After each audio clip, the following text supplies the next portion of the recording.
185-9132. The following is a presentation of Eagle Radio and KINA Sports. Trojan basketball is on the air. This is Countdown to Tip-Off for Southeast of Saline basketball on KINA Sports. Coming up, you're going to get a full preview of area games, analysis on this matchup, and keys to a Trojan win. Now let's head to the gym for Countdown to Tip-Off right here on KINA. Back-to-back nights of Southeast of Saline Trojan basketball right here on KINA, and it could be a partial trophy night for the Southeast of Saline ladies as they look to chase their third straight NCAA title in a row. Hi, everyone. Devin Haney in here at Ellsworth High School along with Tyler Smith. Big Sam Pretty's producing and engineering, along with Brian Dennett providing live stream video on SalinaPost.com. Brought to you free of charge. Your viewing pleasure provided tonight by the Commercial Tire Centers. Last night, Southeast of Saline tangled at home with the Ellenwood Lady Eagles. On the girls' side, Southeast of Saline got a 66-30 victory in what was maybe one of the most dominant performances for the Lady Trojans all season. Southeast of Saline now 16-2 on the year because of 19 points from Reagan Getz. She scored 11 in the first period. 16 points from Lexi Jacobson and a new career high for Brielle Potapchik of 15. Southeast of Saline kept the turnovers in check on their way to just 7 turnovers, 3 in the first half, just 4 in the second half, forcing Ellenwood into 22 turnovers. 66-30 was the final score. Now that puts Southeast of Saline back in league play here on the road tonight in Ellsworth. Southeast of Saline has a chance not only to get another win, but another win in league play and secure at least a share of the NCAA title tonight with one league game left to go next week against Republic County. We'll look more at the Ellsworth Lady Bearcats and more at this matchup and flash back to the previous meeting between these two teams. It wasn't that long ago at the end of January. We'll do all that as we continue on here on pregame. It's Countdown to Tip-Off for Lady Trojan basketball, and it's brought to you by L&L Advisors with 3 locations, 2 in Salina and 1 in downtown McPherson. We're getting you ready for a doubleheader of Trojan basketball. It's ladies first coming up here on KINA. Are you looking for a local brokerage firm to help with your Medicare, life insurance, and annuities? L&L Advisors is the #1 local Medicare supplement and insurance specialist. Medicare can be confusing. Let the experts at L&L Advisors help make sense of it. Stop by one of 3 locations in Salina or McPherson and speak to an agent about the needs of your family. L&L Advisors, main office at 717 Roach, right off Crawford, and their second location in the Central Mall in Salina, and a new location in McPherson, based on honesty and trust. Contact L&L Advisors today. Winter travel can be treacherous if your tires are worn out. Stay safe with an inspection at Commercial Tire Company. Cold weather also drops the inflation in your tires. Get them checked today to avoid losing grip or damaging your tires. Commercial Tire will help keep you safe. For repairs that aren't tire related, our automotive and diesel mechanics will fix it right the first time. Commercial Tire Centers, West Crawford and North Ninth, Salina. Commercial Tire Centers, where service is everything. Okay, Coach, thank you for your breakdown on your offense and defense. Now here's Juanelle Garrettson, your real estate coach for buying and selling. Hi, fans. It's Juanelle Garrettson from SalinaHomes.com, and I'm here to coach you up in your real estate game plan. Now is a great time to list your house, land, or investment. Or if you're in the buying mood, I'd love to help you find just the right real estate opportunity for you. And as always, go Trojans. Buy or sell, call Juanelle at SalinaHomes.com. Salina Septic Services provides septic services including septic tank installation, inspection, and repair. In addition to professional septic tank services, we also provide portable restroom rentals. We have many options available, including his and hers portable restrooms and hand washing sinks. Setup, service, and removal are all part of our rentals. Whether you project a long-term construction job or a family gathering, we guarantee a clean porta potty. Find us today at SalinaSepticService.com, proudly supporting the Southeast of Saline Trojans. This is Trojan basketball on KINA. Welcome back to Ellsworth High School. Devin Haney, Tyler Smith here courtside at Ellsworth High, getting ready for what is the 19th game of the season for Southeast of Saline on the boys and girls side. Just 2 games left to play in the regular season here at home tonight against Ellsworth, of course, and then taking the rest of the week off. We'll be back to conclude the regular season at home a week from tonight, next Tuesday, against Republic County. That is senior night, brought to you by New Image Audio. Here tonight, 16-2 Southeast of Saline taking on an Ellsworth squad that comes into this game. They are 10-7. This is an Ellsworth squad, Tyler, very young, and they are not a joke. This is a team right now who has a lot to lose. They are scratching, they are clawing to stay in the upper echelon of the sub-state standings. Right now, they're in a three-way tie in their sub-state for third place. We talked a little bit last night, the difference between third, fourth, and even fifth in a sub-state standing. Not only do you get to play better teams if you fall down, but also, if you slip into that fifth spot, you could be on the road for the first round of sub-state. This 10-7 Ellsworth squad wants to make sure that doesn't happen. Yeah, and Devin, this is an extremely young team, and you want to talk about teams, like we've seen it with Southeast in the years past, like on schedule and kind of where you think your teams are going to be. I don't know if Ellsworth thought they would be here this soon, right? Like what they're doing, their youngsters are playing really well, and it's something that we've talked about. This is an extremely favorable home court advantage. Like if you can play a home playoff game here, it's a tidy gym, it's fun, it's always packed, it's always loaded, it's a great place to play, a lot of great energy. But if you're Ellsworth right now, every single win is super important so you can have the hopes of hosting a home playoff game. 10-7 for the Bearcats. If you wonder what they've been up to since the last meeting with Southeast of Saline, remember that wasn't that long ago. It was January 27th. Ellsworth has been 2-1. They lost right after losing to Southeast of Saline by 4 to Minneapolis in a very close game. I think that right there proves how good this team can be. Also, they've beaten Beloit by 8. They beat Republic County Friday night by 21. Ellsworth right now still has an outside shot of getting a piece of that league title. Southeast of Saline trying to take them out of the mix tonight. The league standings, when you look at the top three, Southeast of Saline at 7-1, Minneapolis at 6-2. Minneapolis 2 losses were to Southeast and Ellsworth. Ellsworth right now at 5-3. So Ellsworth does still have a chance to get a shot of that with a victory tonight, but Southeast of Saline just trying to take them out of the mix and secure a piece of that league title for themselves for the third consecutive year. 48-32, that was the score. Southeast of Saline got the victory on their home floor on January 27th. They will look to do the same tonight. And it was classic Southeast of Saline, right? Turnovers were low. They only had 6 turnovers. They forced Ellsworth into 22, and their scoring was spread out all over the place. 11 from Reagan Getz, 9 from Abba Pearson, 8 from Maddie Harris, 7 from Brielle Potachik, 6 from Lexi Jacobson, 5 for Avery Castleman. You just go on down the road, it's like, okay, you're going to score this many points, and everybody else is going to have one less than the next person in front of him. That was a classic Southeast game on their way to a 16-point win. Yeah, it really was, and it was a great game because Shauna Smith was able to kind of, you were able to get players in and out, right? Like nobody was playing a lot of minutes. You were able to kind of do that load management thing, knowing that you have a back-to-back. And let's be honest, Evan, like 3 years ago or 4 years, I think it's 3 years ago when this contract with Ellenwood started when you were playing a back-to-back, Ellsworth wasn't what Ellsworth is now. Like it was almost one of those, like you didn't, I'm not saying you were ever concerned about it, but that was a huge concern of Shauna Smith's going into last night. Like you've got to take care of business early. You almost want to throw that first or second round knockout punch to Ellenwood so you could then start managing the time and the effort of your players so you get ready for tonight. You know, we talk about the back-to-back. You got to win back-to-back nights if you're going to do anything in the postseason. It's a great test, but this is a huge league matchup tonight, and I think Shauna Smith's team did a great job last night giving her that load management option tonight, so everybody's fresh. Everybody's ready to go despite playing last night. Since losing in the semifinal of the Sterling Invitational Tournament, Southeast of Saline has won 8 in a row. They are 16-2, 7-1 in league play, and they look to strengthen that record again tonight. They are solidly in second place in their sub-state standings. Other games tonight around the area as we will keep an eye on the Bennington State Bank scoreboard. Sacred Heart is at Beloit. Minneapolis is at Republic County. Also, Salina Central is at Goddard Eisenhower. Newton is at Salina South. Abilene plays Hayes tonight. Chapman plays Rock Creek. Bennington at El Saline. And Solomon is at Harrington. Also in the college ranks, both the Jayhawks and Wildcats in action tonight. KU is in Stillwater to play Oklahoma State. K-State is in Norman to play Oklahoma. I'm sure they shared the same bus and rode down together since they're in the same area.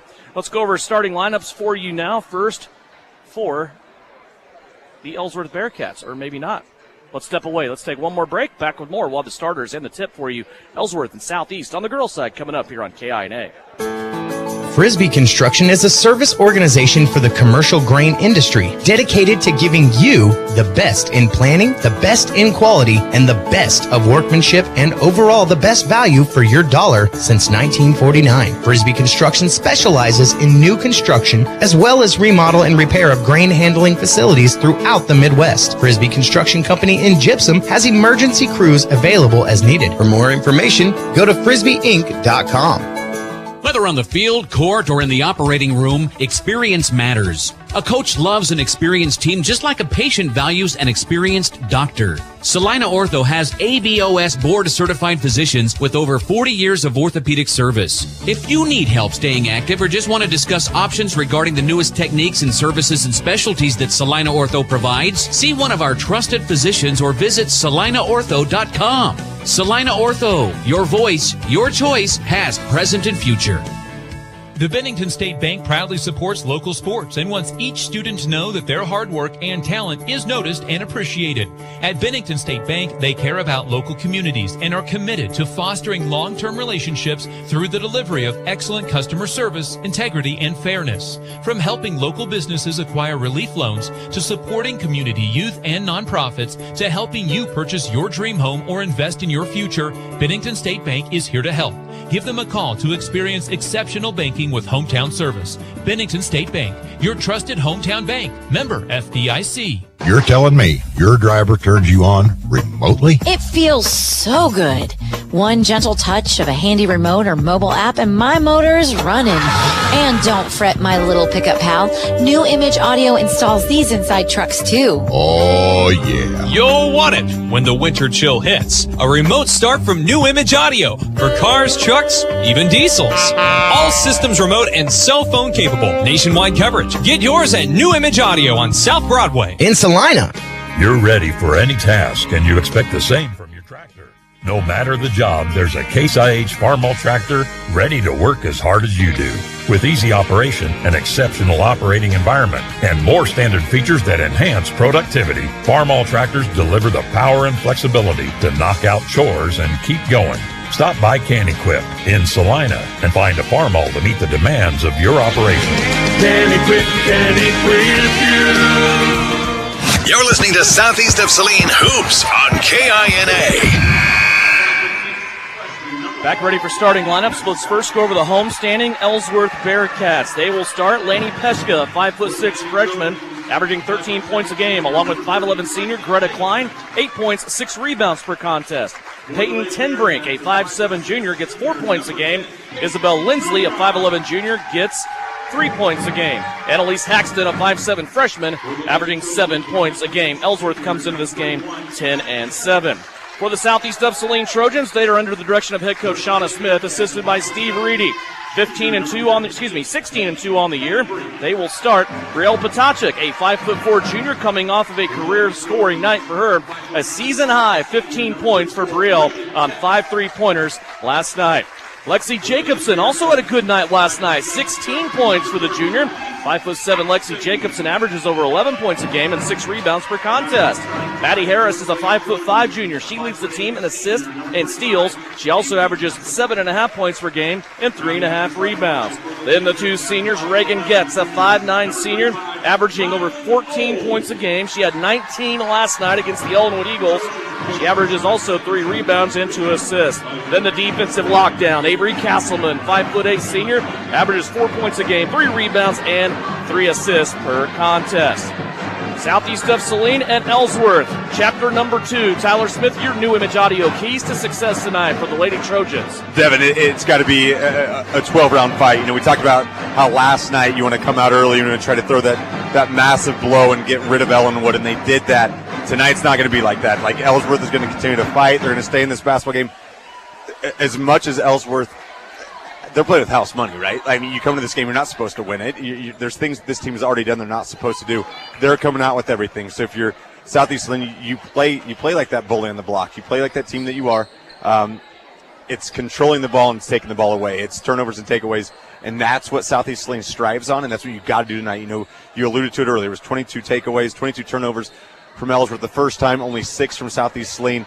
those are the numbers you want. You get those numbers, good things are going to happen for the Trojans. Jacobson in the center circle with Ryan Ohl. And we are underway as Lexi wins the tip. We'll start out right-hand side. Castleman for 3. That won't go down. Rebound off the hand of Maddie Harris as she went storming in. And the rebound will go out of bounds to Ellsworth as they'll get to work back the other way. And I think that's one thing after last night. Nobody's going to be shy to shoot. Like, that's the great thing, right? This team never is, but especially after the hot shooting night, you hope it continues tonight. Open looks, put the ball up. Here's Ellsworth working on a southeast of Saline. Man-to-man defense. Trying to get the ball to the right-hand side, and that will be no good. Totally missed on the starting lineup. Greta Klein and Isabel Lindsley is not in the starting lineup. Peyton Coonrod and Ryan Ohl are. Got to admit I was just guessing because I got no information from the coach leading into this one, so just going based on what happened a couple weeks ago when Southeast and Ellsworth played at Southeast Gym. Here's a drive now by Reagan Getz. That is no good off the right-hand side. And a rebound. Here comes Lainey Peshkin running the other way. Three-pointer on the right wing for Ellsworth. That's no good. And everybody wearing purple blocking out inside for Southeast. Here's Getz now pulling up on the left-hand side. That's no good. Too soft off the rim. And now a loose ball on the floor will be picked up by Ellsworth. As bringing it the other way will be Peyton Coonrod. Ellsworth wearing their home white jerseys. Mostly black. A little bit of red on those home whites. And now a timeout taken by Ellsworth when Reagan Getz was in the middle of a steal.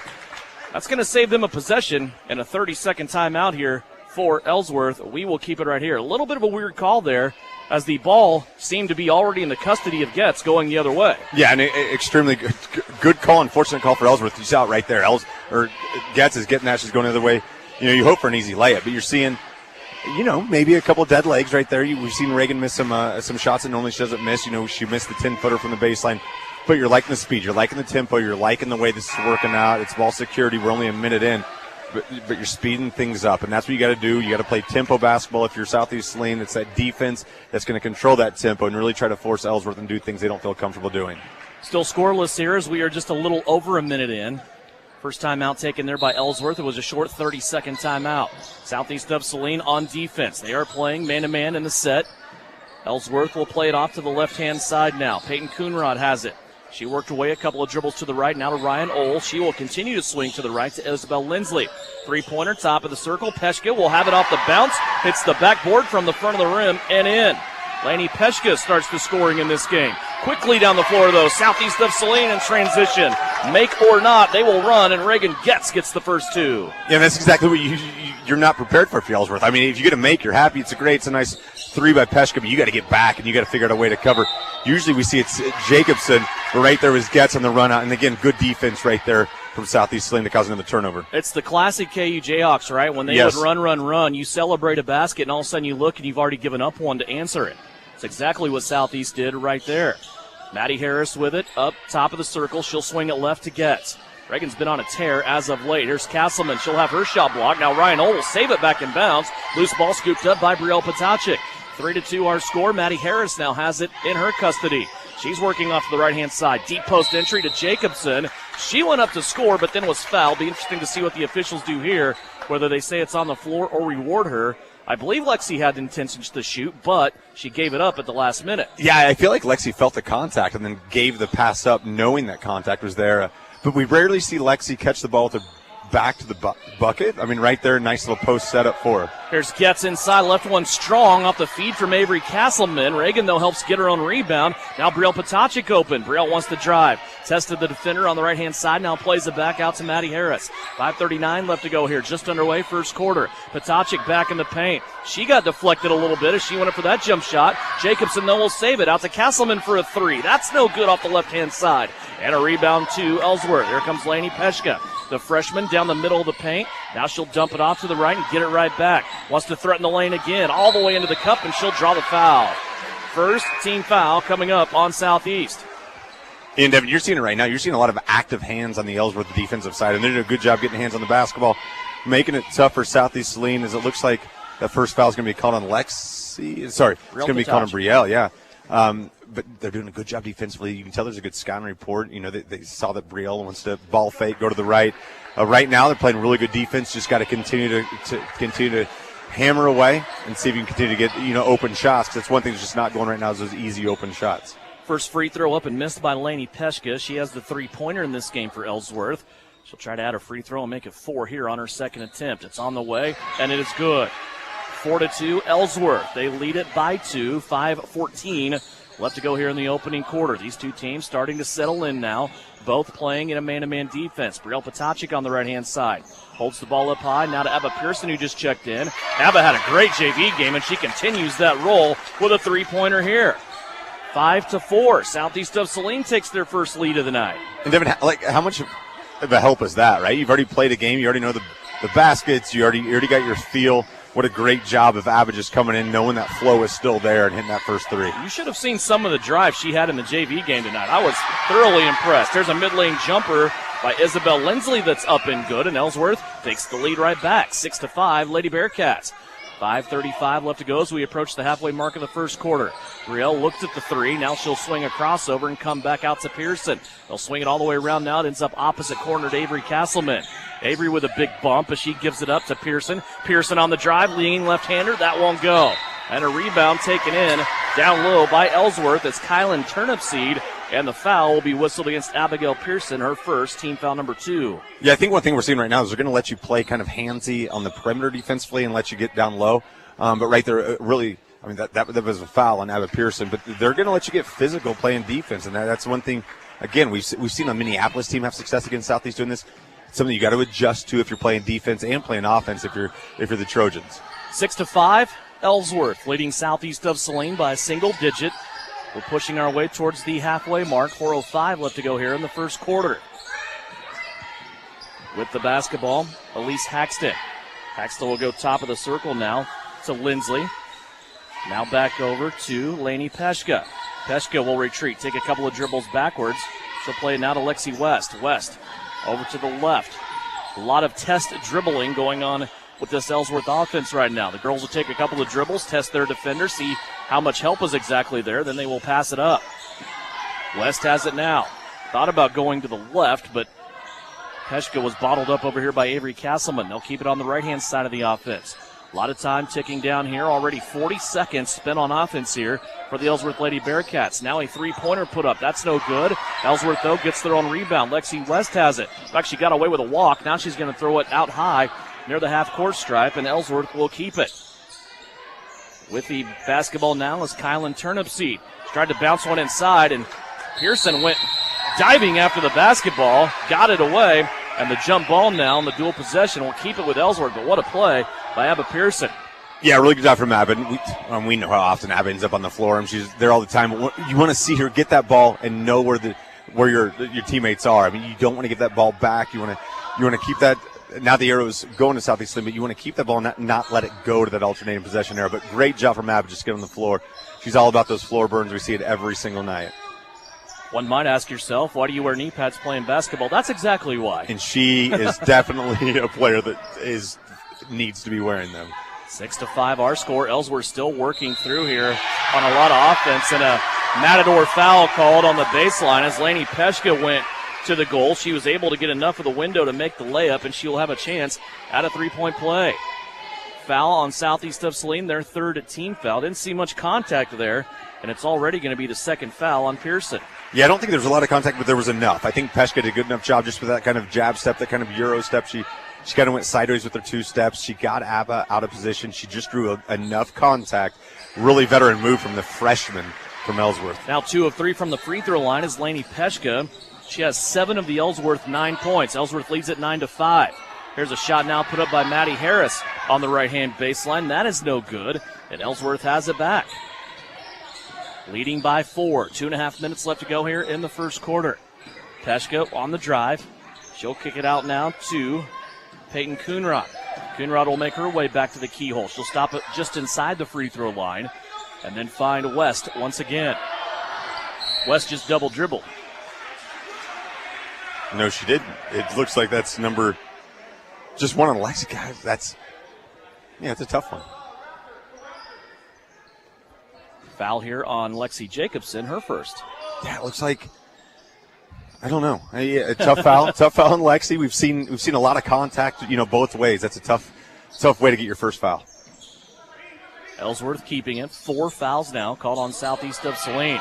Here's a drive to the basket, layup up, no good. And they're fighting for it is Avery Castleman, but she had too many Bearcats around her, and Isabel Lindsley is going to come up with the basket, and that'll prompt a timeout for Southeast of Saline.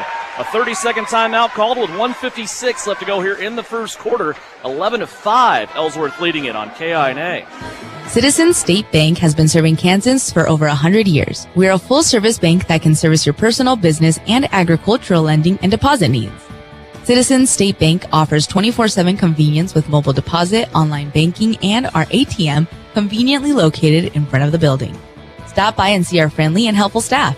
Citizens State Bank at 600 Maple Street in Gypsum, Kansas. Citizens State Bank and Trust Company is a proud supporter of the Southeast of Saline Trojans. You're listening to Southeast of Saline Basketball on KINA. 11-5 our score. Ellsworth with an early lead here. 1:56 left to play. Devin Haney, Tyler Smith back here courtside at Ellsworth High School. Brielle Potacik will bring it across the floor. She'll pass to Harris. They're out there with Jacobson, Getz, and Castleman.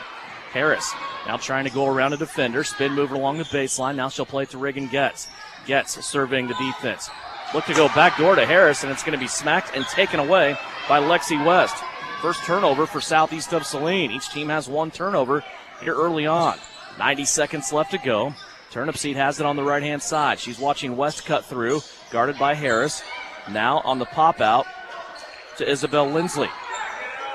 There's Peshka with a three-pointer. That is up, no good. Long rebound chased down by Castleman, and then Ellsworth taps it out of bounds. Castleman going for that rebound along with Peyton Coonrod, and the last touch was by Coonrod, who will give it back to SES. And Devin, we're seeing a lot of patience in this Ellsworth offense. I mean, they're doing a good job. They're working the ball around. They're making that Southeast Saline defense work, go back and forth, go laterally, go vertically, and they're not settling for bad shots. They're working for good shots, and that's exactly the recipe for success right now, especially against a team that just played last night.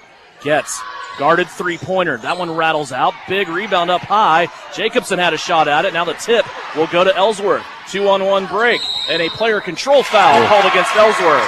Right into the chest of Maddie Harris. Maddie leads this team in taking charging fouls, and she got one there off of Peyton Coonrod. Yeah, and that's one of those, that's just really tough. I mean, that's a 50-50 one, but I think a lot of times when an official sees the player come, I mean, she's come from three-quarters court, full head of steam. I'm not going to sit here and say that Maddie's feet were set or the fact that she, took that charge, but that's usually the call that's going to go right there. Trying to get it in mid-lane to Jacobson. It slipped through her hands, but Lexi gets it back. Now to Maddie for a three. Maddie knew that was off the mark and an air ball. She went racing after it, but unable to get it there in time. 11-5 is our score. Still a 6-point lead for Ellsworth as we near the end of the first quarter. Yeah, you just got to take a deep breath right now. I mean, again, on the road, tough environment. I mean, this is exactly what Ellsworth wants, right? Like this game's been circled for them as much as we talk about anything else. You just got to relax. You see Southeast drop into that 1-3-1 that we've seen, show a lot of success, throw some wrinkles in every once in a while. Here's the trapping zone off of that 1-3-1. 20 seconds left to play. They dump it inside to Ryan Ohl, who is wide open. Ryan Ohl gets her first basket of the night. The Ellsworth lead is 8. 12 seconds left to go in the quarter. Potacik has it. She'll swing to Harris. Now back to Brielle. Brielle comes back to Castleman. 5 seconds left. Brielle skip pass through to Harris. Maddie's going to take the three off the left-hand side. That's short, no good. And Ellsworth with the rebound will bring us to the end of the quarter. 13-5, a first quarter dominated by the Ellsworth Lady Bearcats. They lead it by 8 as we go to the end of one. Second quarter coming up after this. You're listening on KINA and watching the live stream video free of charge on SalinaPost.com. Brought to you by Commercial Tire Centers.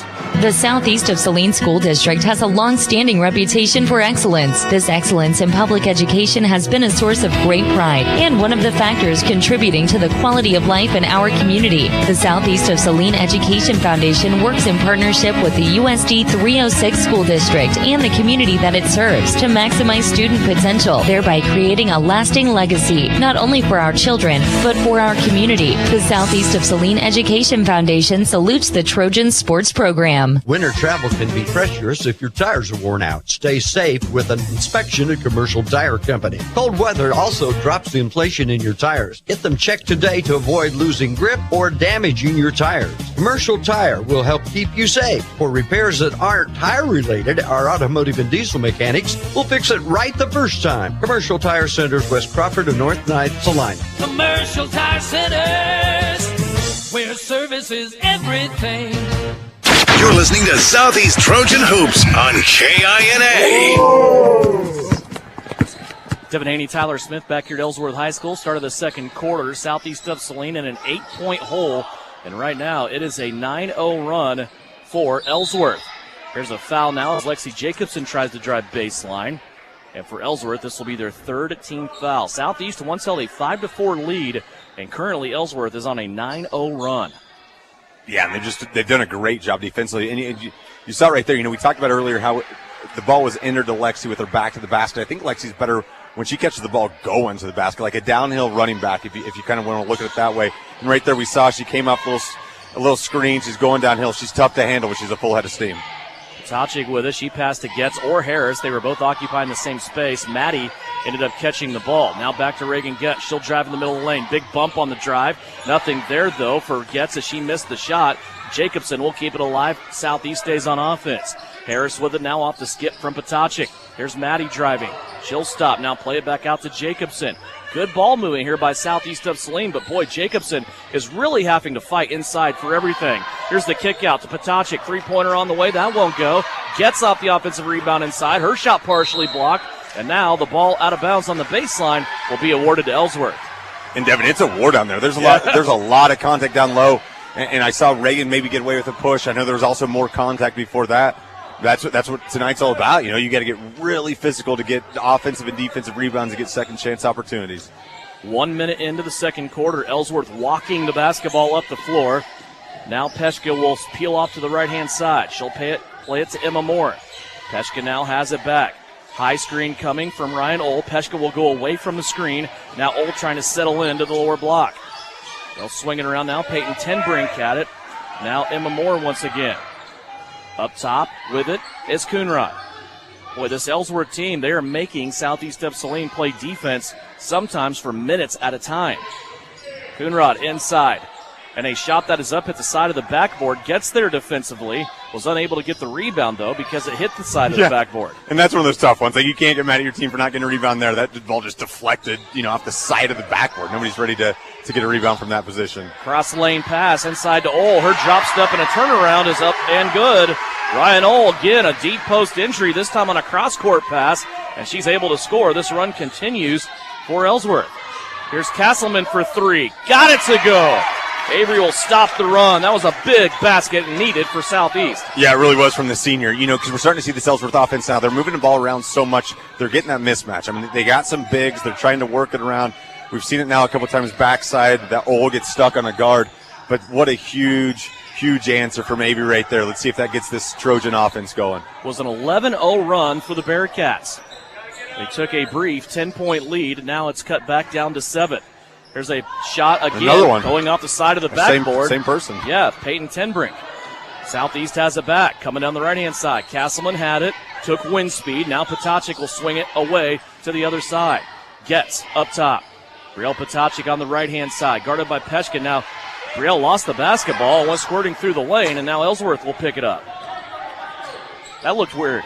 Yeah, it really did. But Brielle does what Brielle does, right? Just gets the ball right gets back. It right back across the paint to Castleman. Her shot blocked and a foul called on Peshka down low. And that is 2 shots coming up. Well, and that's number 2 on Peshka, and that's a tough foul. It looked like Avery kind of caught that little wrong footed. She goes up. It's a tough call on Lainey Peshka, but that is number 2 for the freshman. And, right now she's been Ellsworth's leading scorer, so we'll see how Ellsworth deals with that. Avery Castleman with the free throw. That's the first free throw attempt of the night for Southeast of Saline. 5:01 left to go here, second quarter. Lexi Jacobson will take a break. Addison Rohr in for her. Again, remember, Abba Pearson has 2 fouls for Southeast of Saline. Castleman gets them both. Avery Castleman has scored the last 5 points of this game. She has cut what was once a 10-point Ellsworth lead in half, now down to 5. Again, I find it interesting that when Peshka goes out, so does Castleman. You're kind of taking out Ellsworth's best offensive player. We've talked about what Avery does defensively. This is time for Avery to get a little break as well. If Peshka's out, you're going to get a break because as soon as Peshka goes back in, you're making sure she doesn't score any more points, and you're going to take care of her. Coonrod has it up top, looked at maybe a high-low entry. Now she's going to play it instead to Lexi West. Now to the left-hand side, Tenbrink has it. Now to Turnipseed, still working on the left-hand side of the floor. Boy, good defense here by Southeast. They are starting to jump those passing lanes just a little bit. Pearson's back in there for Southeast of Saline. West holds it above her head. Now she'll play a pass to Coonrod, now back out. A three-pointer will be unleashed here by Ellsworth, and that's going to be missed by Peyton Tenbrink. Here's the run out for Southeast. Harris is on the loose. All the way back, her layup missed, and now an over-the-back foul called coming in trying to get the rebound on Brielle Patacic, her second. Yeah, and that's one of those you don't like to see. That was just it's a defensive play from Ellsworth just going up to get the rebound. Brielle just goes up there, just knocks the ball out of bounds. There was no possession established. It's not like anybody was boxing anybody out. Nobody established that inside position. It was just a player going up. Unfortunate foul from Brielle. I mean, 100% agree that the ball was out of bounds off of Southeast Saline, which seems to be the easier call. It seems to me the call that affects the game less, but there was no position established. If that's the trend, that's fine. If that's the call you're going to make all night, that's perfectly fine. But that's a tough one for Brielle to get her second on. Castleman quickly back in for Southeast of Saline. With her will come Lexi Jacobson. Reagan gets Brielle Patacic, go to the bench for a rest. Now a foul called down low on Addison Rohr. This will be team foul number 6 on Southeast of Saline. It's a tough one. A really tough one. I mean, you could see a hand. You could see a hand from Addison Rohr on the offensive player. By rule, you want to call it a foul, call it a foul. It's a good call by the officials.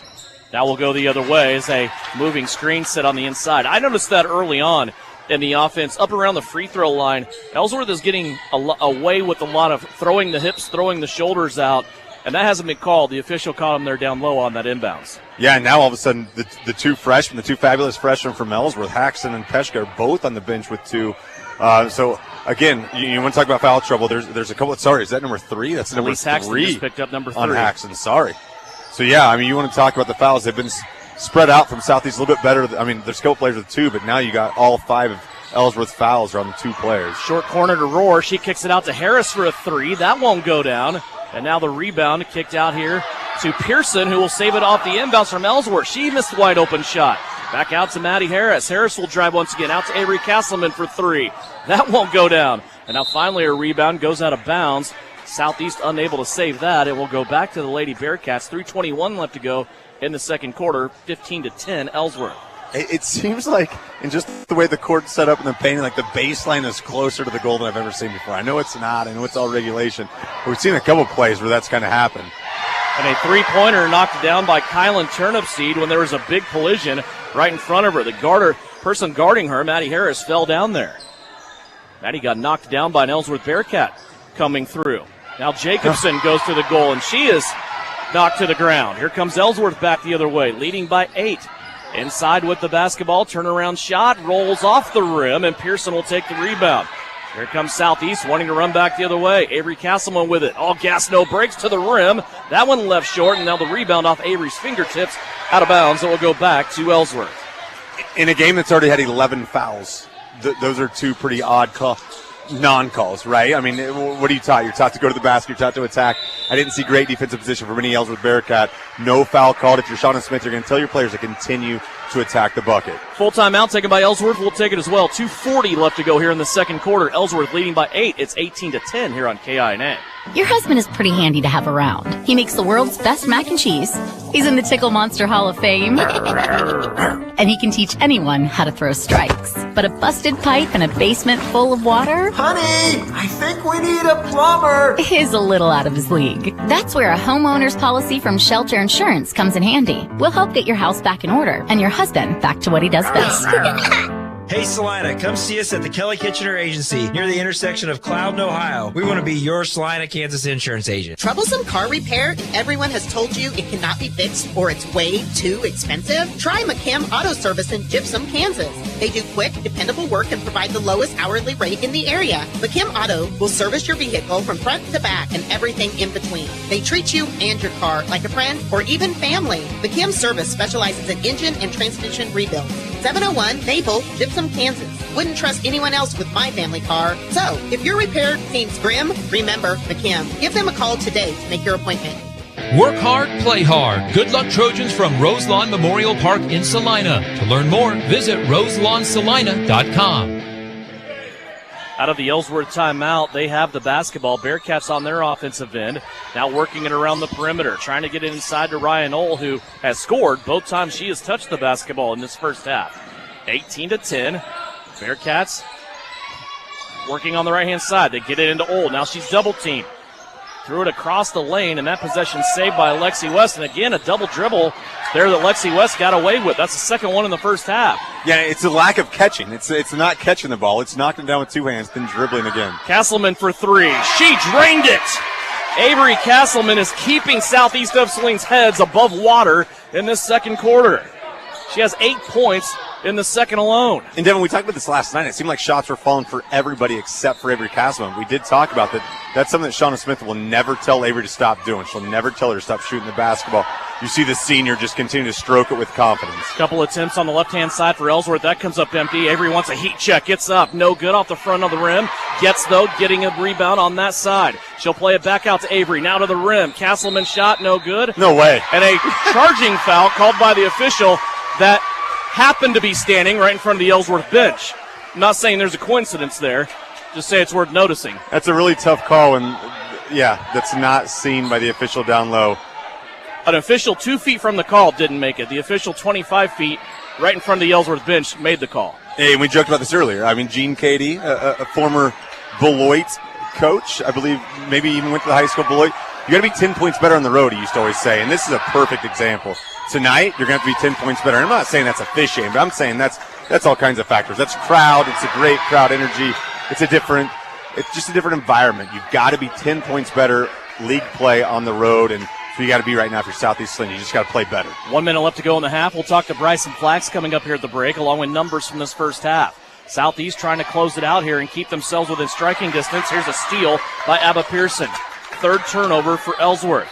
Here comes Maddie Harris now to Getz along the baseline. Reagan will rise up, score and one.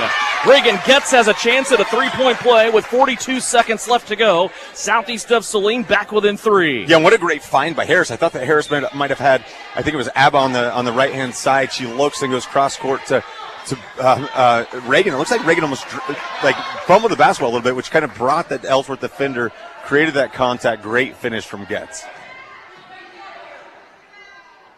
Reagan gets free throw up off the front of the rim. Ellsworth has it. 40 seconds left to go. With the basketball, Peyton Tenbrink has it. Tenbrink now across the big Bearcat head logo here, center court. Ellsworth will settle into their offense. I wouldn't be surprised if the Lady Cats here take it down to the end of this half. 18-15.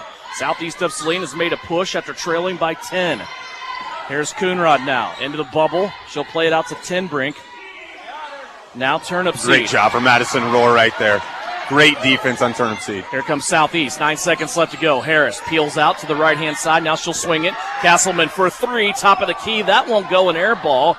Avery, the only one sprinting after it to try to save it with 1.1 seconds left to go. And Devin, love that look from Avery. I mean, you see it's kind of like that transition game. It's kind of the slower transition game. All of a sudden it's a pass back. Avery wide open for a three. Take that all night. And that'll bring us to halftime. 18-15 our score. Southeast of Saline manages to kind of knife their way back into this. They outscored Ellsworth by a count of 10-5 in that quarter to make it a 3-point game here at the half. 18-15 is our score. We're at the Knauf Auto and Truck Accessories halftime report. When we come back, conversation with Bryson Flax. We'll also check numbers from the first half. It is all coming up. Ellsworth leading Southeast of Saline by 3 at the break here on KINA. Knauf Auto and Truck Accessories. Everything to bling out your ride in one place, including top quality lift kits, wheels and tires, bumpers, Jeep accessories, fender flares, bed covers, bed liners, step bars, even custom painting. Knauf Auto is the and soil dealer and has many synthetics and filters in stock. Visit Knauf Auto on Facebook for specials, great ideas, and let them make your truck stick out in a crowd.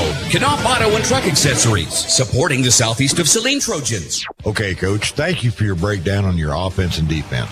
Now here's Lynell Garrettson, your real estate coach for buying and selling. Hi, fans. It's Juanelle Garrettson from SalinaHomes.com, and I'm here to coach you up in your real estate game plan. Now is a great time to list your house, land, or investment. Or if you're in the buying mood, I'd love to help you find just the right real estate opportunity for you. And as always, go Trojans. Buy or sell, call Linnell at SalinaHomes.com. This is the Trojan Halftime Report. Coming up, a first half recap. Shot at the horn! Stats, interviews, and a look at other area games. Now, let's get back to the gym for Trojan Halftime on KINA. Back here in Ellsworth at Ellsworth High School, halftime, Ellsworth leading Southeast of Saline. On the girls' side, 18-15, as we take a break here for the half. Time now to look forward to game number 2 of our doubleheader. It's coming up in just a little bit. It's the guys' turn. Southeast of Saline taking on the Ellsworth Bearcats. Before we talk about that matchup, let's look back to last night. A big victory on your home floor. Bryson Flax, 74-48. You get the big victory over the Ellenwood Eagles. I know we talked about it a little bit after the game, but I was thinking back on the schedule, and I know you've played some good teams. I don't want to show anybody any disrespect, but really since Hugoton, you haven't had a test. Last night, you kind of knew that this would be a test with a very good scorer in Britt Dutton coming in, an undefeated Ellenwood team coming in, and, boy, I think this is the game that you guys needed. Yeah, definitely. I thought we were especially good defensively. People look at the box score, and we gave up 30 to Dutton, but I'm telling you, he had to earn those. I thought no matter if it was Luke or Drake or Danny or we switched and Eli was guarding him or Nakari, everybody who had a chance to guard him was really good. And then we were also good off ball.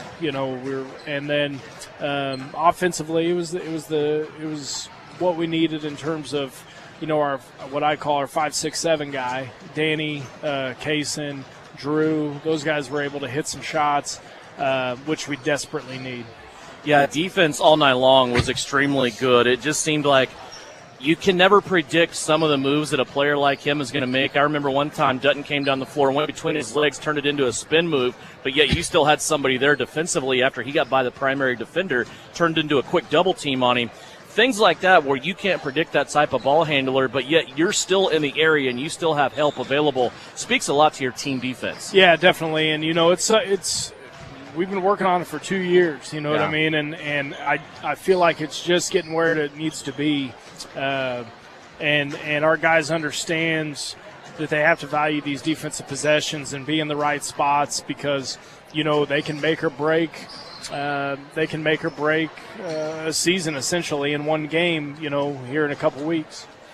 One of the hardest things to get past with young basketball players is the phrase, "that isn't my man." Mm-hmm. Once you get past that, things seem to start to gel, don't they? Once they understand that, things are good. Yeah, definitely. And we tend to, we double a lot. We come off our guys a lot. And it's one of those things. This group's really smart. They're really mature. And they're able to just play off instinct sometimes, which really, really helps. I know everything is fun when you're going up and down the floor, you're scoring points, you're pushing 75, and it's a good night in the gym. But now when you got to turn around, you go back on the road. Again, we talked about a long week with everything going on consecutively since Friday night when you're in Minneapolis, a long weekend. Any concerns tonight about the guys' legs and how you might start here tonight? No, I think we're okay because, typically after we play, we get after it in practice again, so I'm hoping that there's enough unison in that we'll be all right. But we got to stay locked in. This is a team that can score. They can try and muddy it up. They can do a lot of different things. And if we're not ready to play, we'll be in for a long night in here.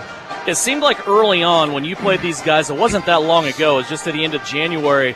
You struggled a little bit and got off to a slow start because of what they were doing with their zone. How much have you worked on that? Well, we haven't worked that much at all, But to that, our guys have seen it. It took us a while to get into what we were getting into. Once we kind of figured it out and settled in, I thought we were pretty good.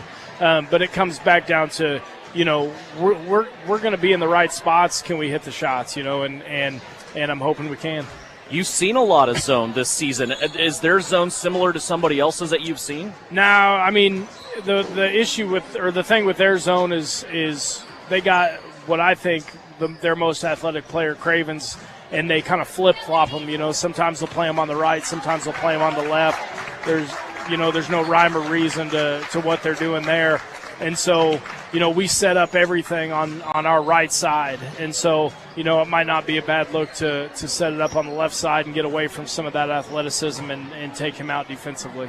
Back-to-back nights here for your guys. What do you want to see most out of your Trojans? Just go compete. Yeah. Just get after it. And, because later on this year, we're going to have to play back-to-back if we want to win games we want to win. So, absolutely, we're here for it. Good luck. We'll talk to you after the game. Thanks, Devin. Bryson Flax, he's the head coach of Southeast of Saline's Trojans. His guys tonight try to go back-to-back on a Monday and Tuesday and get a couple of wins. Last night it was against Illinois. Tonight they will try it against the Ellsworth Bearcats. 18-15 our score. We'll take a 2-minute break. When we come back, we'll have numbers from the first half. Also get you all ready for third quarter action. Ellsworth leads Southeast of Saline by 3 here at the break on KINA. Winter travel can be treacherous if your tires are worn out. Stay safe with an inspection at Commercial Tire Company. Cold weather also drops the inflation in your tires. Get them checked today to avoid losing grip or damaging your tires. Commercial Tire will help keep you safe. For repairs that aren't tire-related, our automotive and diesel mechanics will fix it right the first time. Commercial Tire Centers, West Crawford and North 9th, Saline. Commercial Tire Centers, where service is everything. When does normal acute pain become abnormal chronic pain? Chronic pain can be one of two types, nociceptive and neuropathic. Each type differs based on what causes it, what it feels like, and what treatments may relieve it. Neuropathic pain can often be managed by a therapy called neurostimulation or spinal cord stimulation. If you suffer from chronic pain, ask your primary care physician for a referral to the Saline Pain Clinic. Our pain specialist will discuss the right options to manage your pain. Online at SalinePainClinic.org. The winter season may be here, but paintball fun is still waiting for you at Elite Sports. Elite Sports Paintball Complex, located 5 miles south of Salina, is open for special winter hours. Get the group together and visit Elite Sports on Saturdays and Sundays this winter from 11 until 4. Elite Sports features low-impact paintballs for the beginners or little ones, so everyone can have more fun. Visit them online at SalinaPaintballComplex.com. Elite Sports Paintball Complex, open and waiting for you this weekend. The Appliance Center. It's where you go to shop for washers, dryers, kitchen appliances, furniture, pellet grills, TVs, and so much more. If you are looking for a local, family-owned business, visit the Appliance Center. We're in the big red and white building on South Broadway in Salina. Come experience the Appliance Center difference. Salina Post and KINA, your home for all things Trojan. The Southeast of Saline Trojans sports stream live on the Salina Post, and you can always listen at 910 AM, 107.5 FM, or at 910KINA.com. This is Trojan basketball on KINA. 18-15 our score here at the break. Ellsworth leading Southeast of Saline. Scoring from the first half, brought to you by Citizen State Bank and Downtown Gypsum Bank with a Trojans Bank, and that is at Citizen State Bank. 8 points for Avery Castleman, all in the second quarter. 4 points for Reagan Getz. 3 points for Abba Pearson. Southeast of Saline, 2 of 3 from the free throw line. Ellsworth is also 2 of 3 from the free throw line. Lainey Peshka has 7 points all in the first quarter. Isabel Lindsley has 4 points all in the first quarter. Ryan Knoll has scored 4, and Kylan Turnipseed has 3. 4 turnovers for each team. The stats about as even as you can get, Tyler. What do you think about the next 2 quarters coming up? I think if you're Southeast Saline, you got to continue to go, right? I mean, you talked about the leading scorers. You never said Potocek still has not scored. Harris has not scored. Getz only has 4. There's Jacobson not in the scoring column. Just keep playing your game. I mean, Ellsworth's doing a great job, right? Did you see right there? Avery goes jumping past. Keep playing your game. Stay focused. Don't try to do too much. Let things happen.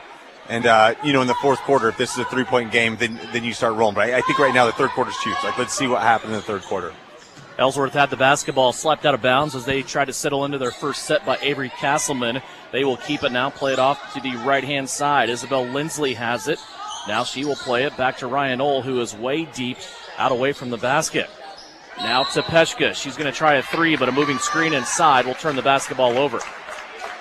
5th turnover for Ellsworth. And Devin, that's one thing you want to kind of look at, and not talking about foul calls, but we know that Sean Smith does a good job just having that conversation with the officials as the game moves on. obviously nobody ever likes the way the game's officiated from your own perspective.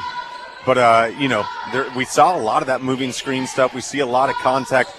You just want to see it called, consistently. And Shauna Smith's really good about having those conversations. Here's Potacek on the penetration. Out to Maddie Harris for three. That one curls around the rim and then falls out of the cup on the right-hand side. Lainey Peshka with the rebound. She's coming all the way down the right-hand side of the lane.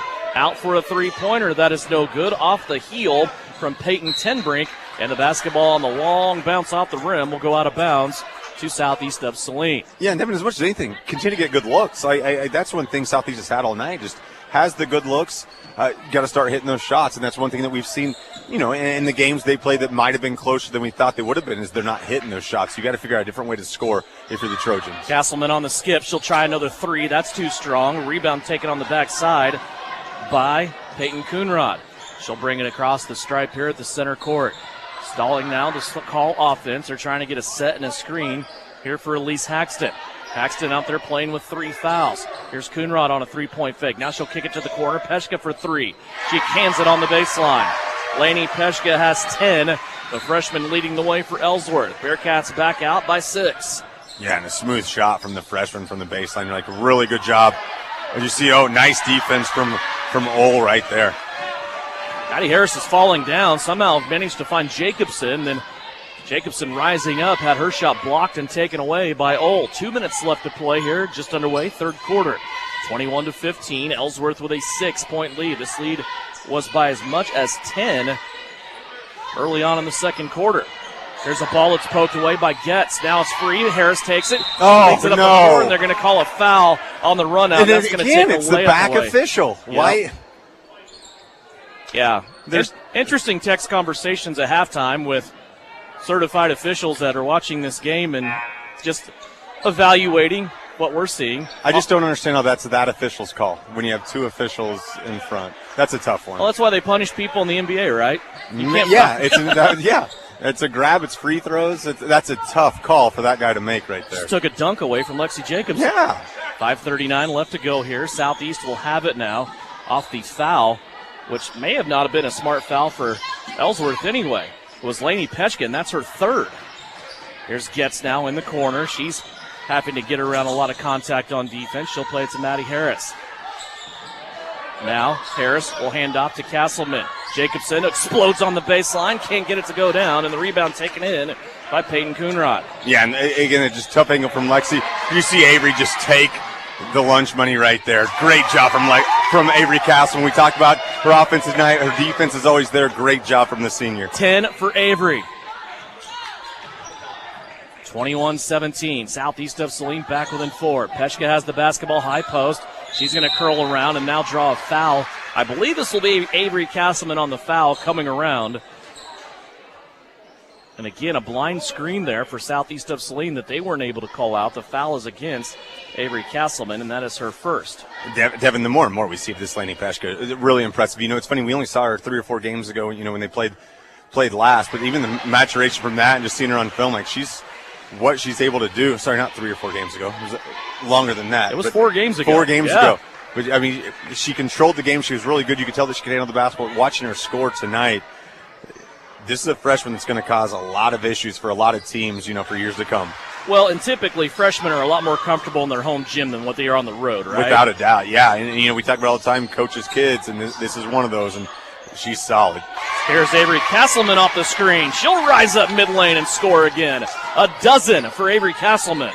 23-19, Southeast of Saline hanging around here. 4.5 minutes left to go in the third. Turnip Seed tries a drive. Maddie Harris there to shut her down. Now to West up top. They'll go left to Haxton.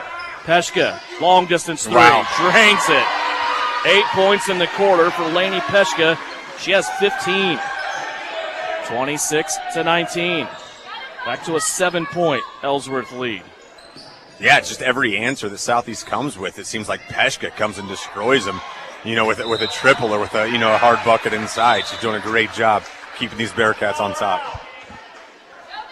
Ball slapped out of bounds by Ellsworth. Southeast of Saline will keep it. They'll have inbounds offense here. It's Pearson, Addison Rohr, Maddie Harris, Reagan Getz. Brell Potacek will be the inbounder on the baseline. Halfway through the third quarter, 7-point Ellsworth lead. Potocik caught it off the inbounds, turns around now, hands it on the dribble to Reagan Getz. Here comes Pearson back the other way. Harris will cut back door, now to Brielle. Brielle has it, she wants to drive. She'll stop at the elbow, now back at the defense. Play it back out to Reagan Getz. Getz over to Potocik. Brielle still trying to set up Maddie Harris here. Harris with a one-on-one, nearly fell down. She'll play it back to Potocik. 3.5 minutes left to go. Pearson on the baseline drive. Played it across the paint to Addison Rohr, and now a foul called against Ellsworth. And Devin, that's a tough one right there on Kylan Turnipseed. Sorry. It was one of those kind of 50-50 ones. It was tough. We're seeing that Coach Peschke's being told to get back in his box. I'd say that with the way the game's been officiated tonight, it's a fortunate call for Southeast Saline. Rohr with it. She has a pass taken away all the way down the floor. Left-handed layup is up and good. Lise Haxton on the theft and the takeaway that time. Yeah, that's just a takeaway you can't give. You can't give turnovers that lead to that easy of buckets. Potocik with it, trying to turn the corner here. Here's a reach-in on Turnipseed. Harris now with a spin move. Gets inside the paint. Little 10-foot teardrop won't go down, and it's going to be rebounded and taken away. Here comes Ellsworth back the other way. 3 minutes left to go. A 9-point Ellsworth lead, 28-19. West with it. She'll swing it right-hand side to Peschke. Now back up to Elise Haxton. Both those girls out there with 3 fouls. Inside to West. Across the court to Peschke. She wants to drive. Tried to get around Abba Pearson. Pearson did not move, and she threw up an air ball. Here comes Maddie Harris back the other way. Getz steps into a three-pointer. Left wing, dropped it. Reagan Getz on a 3 brings Southeast of Saline back to within 6. 28-22 and a 30-second timeout. We'll take it as well. 2:29 left to go here in Ellsworth in the third quarter on KINA. Start the new year with a new ride from Home Automotive. Hi, this is Tim Holm. Right now is a perfect time for you to come see us and start 2023 with a new vehicle. We have the biggest selection of new Buicks, GMCs, and Chevrolets with more vehicles arriving every day. With Color Blue Book Instant Cash Offer from Home Automotive, you'll know that you'll get the most for your trade-in. Get out of your old ride and into a new one for the new year. Come to Home Automotive Center in Abilene and Salina. You'll be glad you did. You're listening to Southeast of Saline Hoops on KINA. 28-22 our score. It's a 6-point lead for the Ellsworth Lady Bearcats as they are literally scratching and clawing to keep their spot in sub-state standings in the top 4. Right now they are in a 3-way tie for third in that sub-state. And Devin, that 3 right there from Reagan was like the first time she's been able to shake free all night. Reagan's averaging 25, 26, 27 in the last 2 games. You watch that on film, you know who you're going to take away. They've done a great job. That's the first time she kind of got lost in transition, got her feet set, as you said, dribbled into it. That's what we got to figure out a way to get Reagan more open shots like that, which is not going to be easy because this Ellsworth defense can do everything it can to take that away. Good defense here to start the possession by Southeast of Saline out of the timeout. Inside 2 minutes left to go, third quarter. They'll swing it around now. Haxton has it. Triple threat on the left-hand side. She'll play it to Turnipseed. Step back 3. Too strong, no good. West inside with the rebound, and she fell down, and a foul call on Southeast of Saline. Foul on Avery Castleman will be number 2 on the senior. Yeah, and you hear Shauna Smith right there just screaming. You got to get the rebound right there. You got to block out. You got to make sure. The foul on Avery, it happens. It's a result of not getting the rebound. You've got to be able to get the rebound because then you find yourself in bad position. Everybody's scrambling back to find out what they can do. You cannot give second chance opportunities to the Bearcats right now. Lob pass over the top. Ryan Ohl, she came into the game for that purpose, and she gets it. Half a dozen for Ryan Ohl as they set up the barrier for her. She stepped back and got it. Here's Getz for a 3. That one drops all the way out of the cup after being halfway down. 8-point lead for Ellsworth as they have the basketball back. 90 seconds left to go here in the third quarter. There's Turnipseed driving. Brielle Potocik there to tie her up. Baseline official wanted to call a jump ball. Now they'll get together and talk about it. And they get it right. Again, we see Brielle. Her average on those is probably 1 a game, right? She does that a lot. Had 1 last night. Yeah, she's so good with the hands. We talk about the shortstop. We talk about, how good she is with their hands. Devin, when we talk about this all the time, just love it when officials talk to each other and get the right call. And half the crowd thinks that's the right call, but at least they got together and talked about it, right? It was nobody saying that they had, and it was the official on the baseline that probably had the best view that ends up making that call. Reagan Getz tried to get it inside to Abba Pearson. Pearson was in a crowd of white, and that's going to be deflected and taken away. Turnover for Southeast of Saline. They don't have a lot of turnovers in this game. I have them unofficially with just 6. 30-22 here in the third quarter. 55 seconds left to go. West has it up top, looking to go left. Peshka is bottled up by Avery Castleman. Now West will drive. She'll kick it out now to Peyton Tenbrink. Tenbrink wants to come back to the middle of the floor. She does so with a left-handed dribble. Now to Ryan Old. West, left-hand elbow. She wants to drive. Has her shot blocked. Then it goes off Abba Pearson last and out of bounds. It will stay with Ellsworth. Maddie Harris wants to come back in. She will replace Pearson.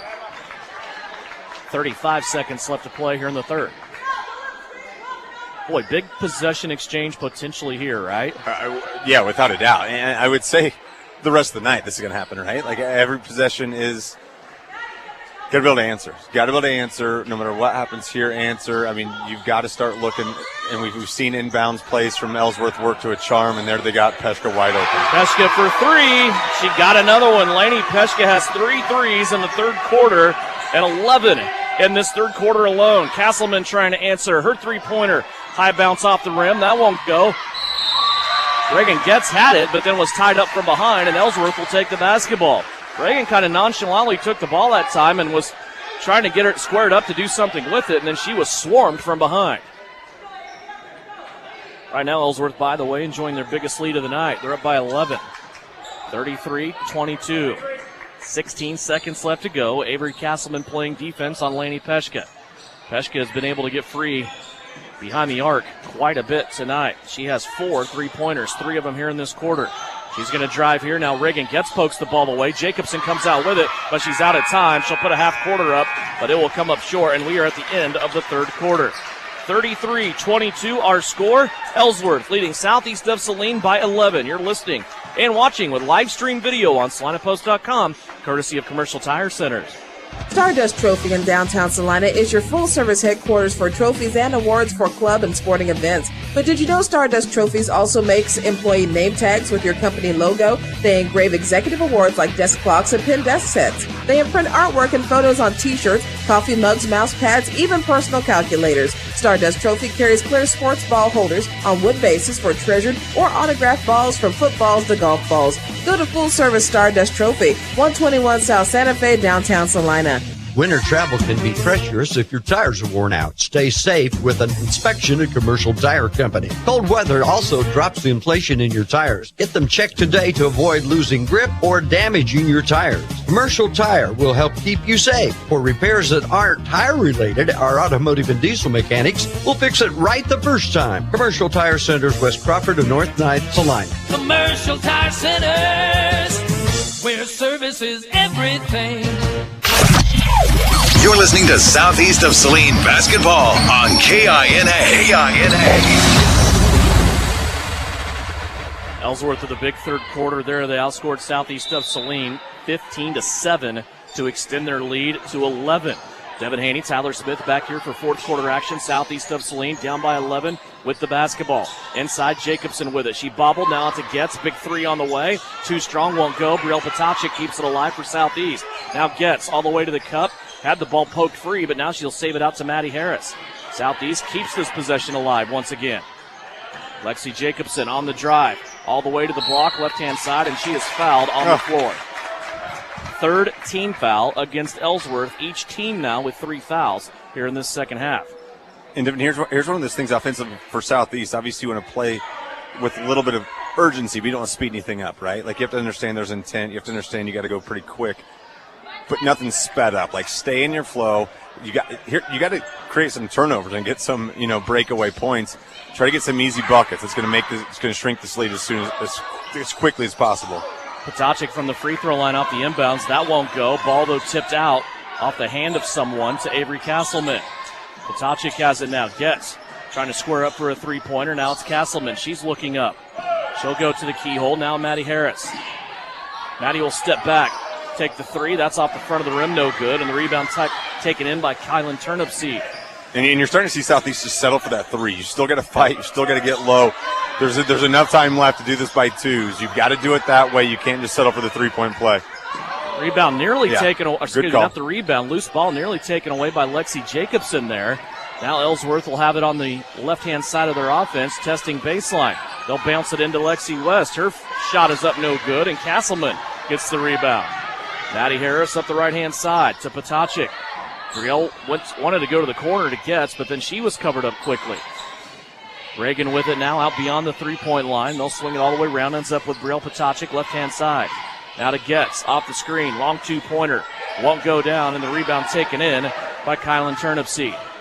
And this Ellsworth defense is doing a really good job just keeping Southeast Saline on the outside. Castleman with a steal to Harris. Maddie floating away from the basket, able to get her first points of the night.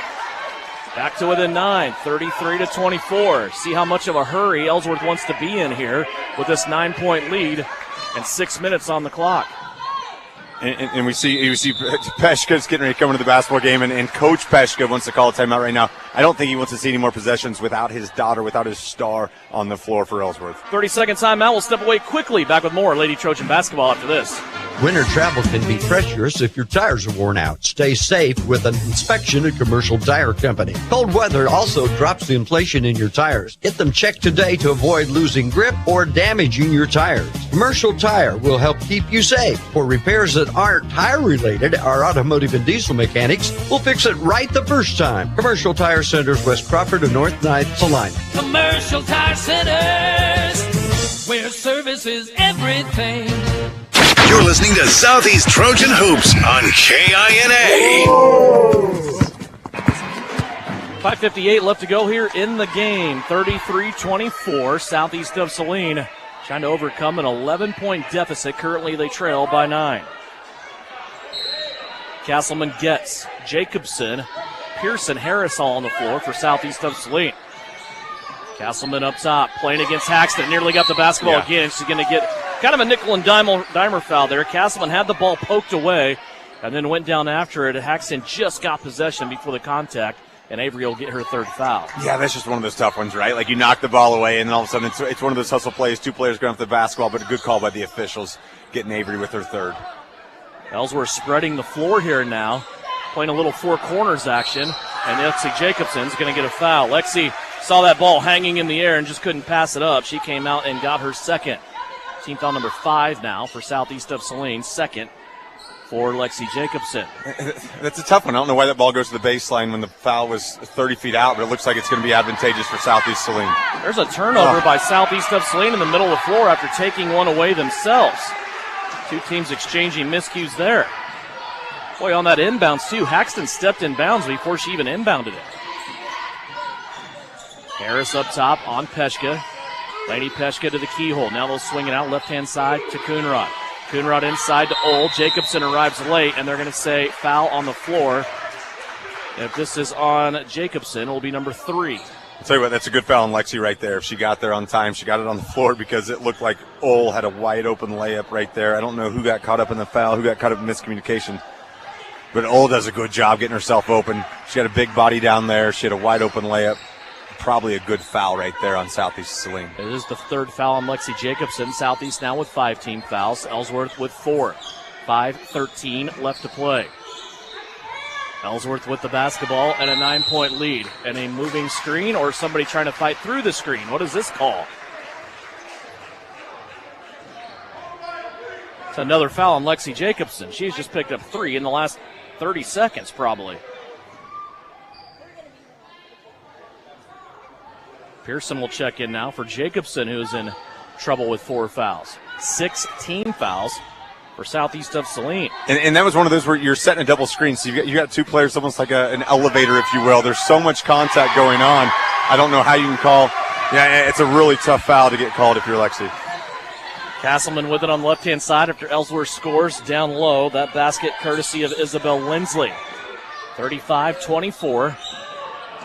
Back to an 11-point Ellsworth lead. Southeast of Saline trying to go to work down on the blocks, and a foul will be on Lindsley, reaching in over the top of Abba Pearson. Lindsley picks up her first. And we saw right there Abba with her back to the basket. I mean, she's pretty versatile. You get Abba in a matchup that she can handle. I mean, it's perimeter or down low, she can do some work. Harris with it to Potacek for 3. Cans it. Rel Potacek with her first basket of the night, and it was needed for Southeast of Saline. Now back to within 8, 4:33 left to go here in the fourth quarter. Ellsworth still trying to spread the basketball floor here and trying to spread this Southeast defense out. They want to run some time. Coonrod with it. She'll go to the left elbow. Now play it back out. To the right-hand side they go to Haxton. Haxton now to Peshka. Peshka looked like she traveled with the basketball. Now she'll take a couple dribbles, kick it out to the left. Ellsworth is in no hurry here. Southeast of Saline is going to have to turn the defensive pressure up a little bit. And Devin, what a mature move from the freshman Peshka right there. You know, we've seen her just drain 3 after 3 tonight. She's already got 1, 2, 3, 4. She's already got 4 threes. She had a wide open 21-footer, decided to pass up on it, and right now they're running more clock because of her heady move. Yeah, Ellsworth's not interested in shooting the basketball here. They are just running clock, already taking it down now to 3:48 left to go. They have an 8-point lead and a lot of cushion to do this. Deep post entry, now they kick it back out, ends up with Haxton on the right-hand wing. Clock all the way down now to 3:35. Peyton Tenbrink has it up top. And it's easy to say to go attack the basketball, but when you're playing defense for this long, it gets tough. This is such a good possession. You almost see Peshka go back door right there, but such a good possession from Ellsworth right now. Yeah, you almost have to shift gears to full deny defense if you're Southeast of Saline and maybe give up a layup or two, but right now you're just having the clock ran against you. All the way down to 3:21 before Southeast commits a foul, and they will send Peyton Tenbrink to the free throw line for the front end of a 1-and-1. And here's where you're putting a lot on your team if you're Coach Peshka. I mean, you're only up 8, so either you bank on your players hitting free throws or this starts happening. They missed it. Maddie Harris with it. That foul on Avery Castleman, by the way, was her 4th. Avery has it left-hand side. Three-pointer on the way. No good off the front of the rim. Gets trying to fight for that rebound, but it falls right in the lap of Lainey Peshka. Castleman will pick her up. Peshka goes by. Now Pearson will step up and take her. She crosses the center stripe. Now the basketball in the hands of Turnipseed. To the right to Haxton.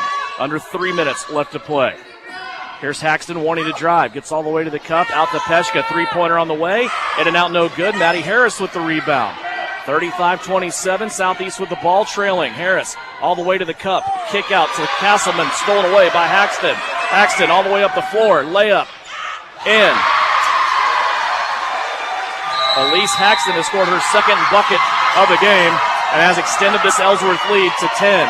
37-27 with 2:34 left to go in the fourth quarter. It's a full timeout. We'll take it as well here on KINA. This is Tammy Bedreau at the Bank of Tesket. If you're looking to purchase your new home in the near future, I want you to know we offer a variety of loan options to finance your home purchase. I would love an opportunity to be your lender. Give me a call or stop in today to learn more. We are local lenders making local decisions. The Bank of Tesket, committed to those we serve. MLS number 712440. Equal housing lender, member FDIC. APAC Kansas Incorporated has been building the heartland from the ground up for over a century. From the supply of aggregate materials, hot mix asphalt, and concrete to the construction of roads and bridges, we do it all. You've seen our trucks, and now we want to hire you. APAC in Saline is growing, and we are hiring for all positions. From truck drivers to mechanics, general laborers, and construction, APAC has your next career. For more details, visit the job links page at salinapost.com. Great pay and benefits, APAC is an equal opportunity employer. You're listening to Southeast Trojan Hoops on KINA. 2:34 left to go in this one. A 10-point advantage for Ellsworth. Southeast of Saline has the basketball. Harris will bring it across. Play to Getz. Now Potacek on the right wing. They'll bring it back up top to Castleman. Avery now, a couple of dribbles, will bring it to the left. Getz on the handoff. Potacek, long distance three. Hits the front of the rim. Thought it was going to be one of those friendly bounces that it went in and comes soaring in for Ellsworth as Kylan Turnipseed with the rebound. And Devin, that's the difference right there. The shots aren't falling for Southeast Saline. It seems like they've settled for a lot of outside shots. See a great play from Maddie Harris going ultimate possession. Ball's going to stick with Ellsworth.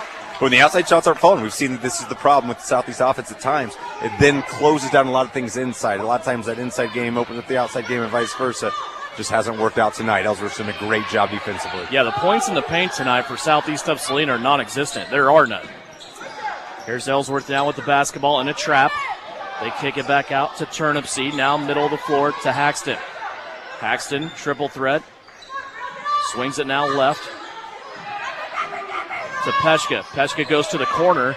Now she's in trouble. Jacobson with a steal. Here comes Lexi Jacobson down the right-hand side of the floor. Her layup is left long. Reagan Getz underneath, and she's giving it the and one. Reagan Getz came following in. She had a feeling probably Lexi Jacobson was going to have a very difficult go there as fast as she was moving down the floor. Getz scoops the rebound and gets fouled. And Devin, how often do you see that? It's that trailer a lot of times gets that offensive rebound. There's just so much defensive pressure coming behind him. I don't think the Ellsworth defender, I don't think right there, it looked like Kylan Tenrupsey was trying to foul her. She just couldn't stop her momentum right there. Tough foul. And so now it's 90 seconds in an 8-point game.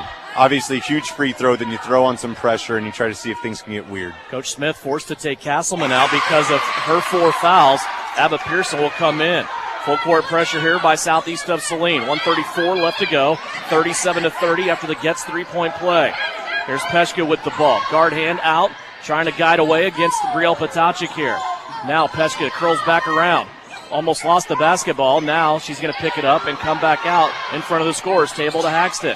Haxton has a poke away from behind. Brielle Patacic had it. Now the ball on the floor, and it's going to be a timeout taken by Ellsworth. 1:13 left to play. 37-30 remains our score.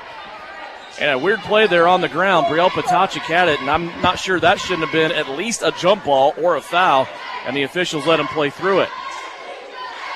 Again, so yeah, very frustrating play there that went uncalled. It's tough, and it's always tougher when you're down, right? Because you're frantic, you're looking for all kinds of things, and obviously you pinpoint things like that. Like that's a tough one. And obviously, there's so many things that have led to this, particular instance right here. But gosh, that is a tough one. You're seeing a lot of hustle play. Gosh darn, very beneficial call. But I'll tell you what, Ellsworth, you know what they've done all night is they've won those 50-50 balls. They've been diving on the floor. They've been doing a great job. They played really hard nosed. They're fighting. I mean, this young Bearcats team has done a great job tonight. Yeah, this team came in off of a big win.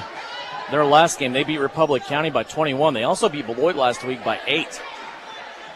And again, as we said, they have so much to play for because they are in a 3-way tie for 3rd place in Sub-State. Southeast solidly in the number 2 behind Phillipsburg, who is undefeated. Southeast trying to deny the inbounds here. Peshka looking at the official, trying to expect a foul, and finally she gets one. Ellsworth looking to call a timeout. The official did not see him, and they're going to have Lainey Peshka go to the free throw line here for a 1-and-1. 18 points on the night, 4 3-pointers for the freshman Lainey Peshka. Well, again, I mean, Coach Peshka from Ellsworth has done a great job. If you look in the last 2 or 3 minutes, the ball has been in the hands of Peshka or Haxton, his two freshmen. That there's 2 leading scorers coming in. He's done a good job, and it's been in Peshka's hands a lot as she buries that first free throw. This girl, we talked about earlier. I mean, she's cool. I mean, she's got it. Ellsworth as a team, 5 of 7 from the free throw line. Now make it 5 of 8. But Southeast of Saline didn't rebound off of that miss.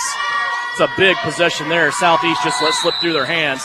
And now a foul called on Avery Castleman, I believe. That'll be number 5 on Avery.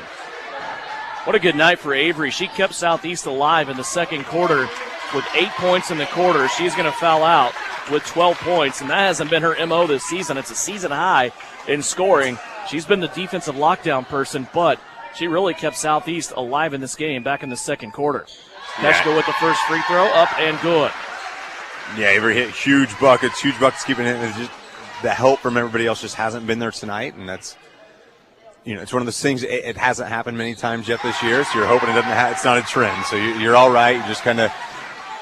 Here we go, right? 60 seconds, 10 points, a lot of things can happen. Peshka now 7 of 9 from the free throw line, and Southeast turns it over. Jump ball, Lexi Jacobson's going to save possession on the jump ball after the turnover. Reagan Getz lost the basketball, and a timeout here called by Southeast of Saline. It's a full timeout. We'll take it. Under a minute left to go, 54 seconds, and a 10-point lead for Ellsworth here on KINA. Citizens State Bank has been serving Kansans for over 100 years. We are a full-service bank that can service your personal, business, and agricultural lending and deposit needs. Citizens State Bank offers 24/7 convenience with mobile deposit, online banking, and our ATM conveniently located in front of the building. Stop by and see our friendly and helpful staff. Citizens State Bank at 600 Maple Street in Gypsum, Kansas. Citizens State Bank and Trust Company is a proud supporter of the Southeast of Saline Trojans. Salina Regional's Orthopedic and Sports Medicine is your home field advantage. Our physicians include sports medicine physician Dr. Matthew Pyle, along with orthopedic surgeons Drs. Travis Rump and Todd Riley, plus an A-team of certified athletic trainers and physical therapists. We're ready when you need us to help prevent injuries, enhance performance, or to heal through surgery and rehabilitation. For area athletes to weekend warriors, the home field advantage starts at Salina Regional Orthopedic and Sports Medicine. Work hard, play hard. Good luck, Trojans, from Roselawn Memorial Park in Salina. To learn more, visit roselawsalina.com. Out of the timeout, a three-pointer from Brielle Potachik is no good. Ellsworth with the rebound, and they will send Elise Haxton to the free throw line. Haxton with 4 points on the night. She has not shot a free throw yet, and she will have a chance here to add on to this 10-point lead. That last foul for Southeast of Saline on Abba Pearson, that is her third. This is a double bonus opportunity for Haxton, by the way. And now it's desperation time. You need some good things to happen for you. You see Haxton hit that first one. You need some missed free throw and a lot of good fortune. Down 11 with 42 seconds left. First free throw is good. Second one hits the front of the rim, also falls in. 6 points for Elise Haxton. Now a 12-point lead for Ellsworth. Harris all the way to the cup. Lost the basketball, but gets it back after contact. And now pressing coming up here for Southeast of Saline. Still in the backcourt. Haxton has the ball poked away by Potachik. Picking it up is Pearson. Across the lane, Harris. Layup won't go. 19 seconds left to go. Ellsworth with the rebound. That would have cut it to 8. Probably still not enough, but man, that layup needed to go in there for Maddie Harris. And Devin, you're going to have nights like that, right? Like, when we talk about that, that's just kind of the summary of the entire night right there. I don't know why they're not shooting, but I guess we're okay with this. I don't know what the call was all of a sudden. I don't know what just happened. 5-second violation. Was it not a foul? I didn't catch what happened on that last play. I didn't either. I guess we're not entirely watching. But just a great job from Ellsworth. I mean, they've been extremely impressive tonight. They've caused a lot of the issues that we've seen Southeast have tonight. Clock will stop with 8 seconds left. Reagan gets with the rebound off Potachik's three-pointer, and Reagan now will go to the free throw line. 2 free throws coming up for Reagan Getz. Gets tonight in double digits with 10. Down by 10 here. First free throw is up and good.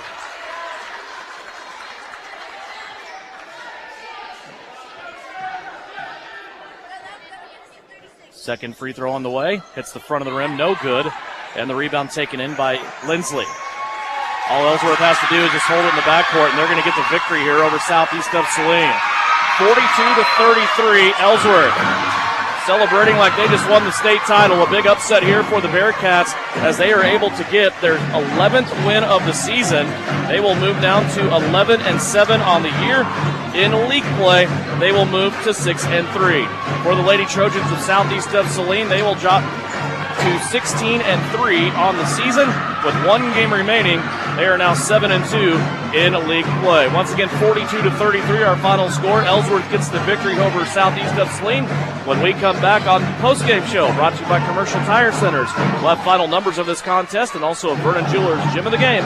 It's all coming up after an Ellsworth victory, 42-33 on KINA. Winter travel can be treacherous if your tires are worn out. Stay safe with an inspection at Commercial Tire Company. Cold weather also drops the inflation in your tires. Get them checked today to avoid losing grip or damaging your tires. Commercial Tire will help keep you safe. For repairs that aren't tire-related, our automotive and diesel mechanics will fix it right the first time. Commercial Tire Centers, West Crawford and North 9th, Saline. Commercial Tire Centers, where service is everything. Love is in the air and a proposal has been on your mind. Don't blow it. Vernon Jewelers is here to encourage you, and now is the time to pop the question this Valentine's Day. In-store at Vernon Jewelers, look for special featured engagement rings tagged with a special blow pop, making your search easy and worry-free. With free checks, cleaning, and in-house repair, Vernon Jewelers is your full-service jewelry store.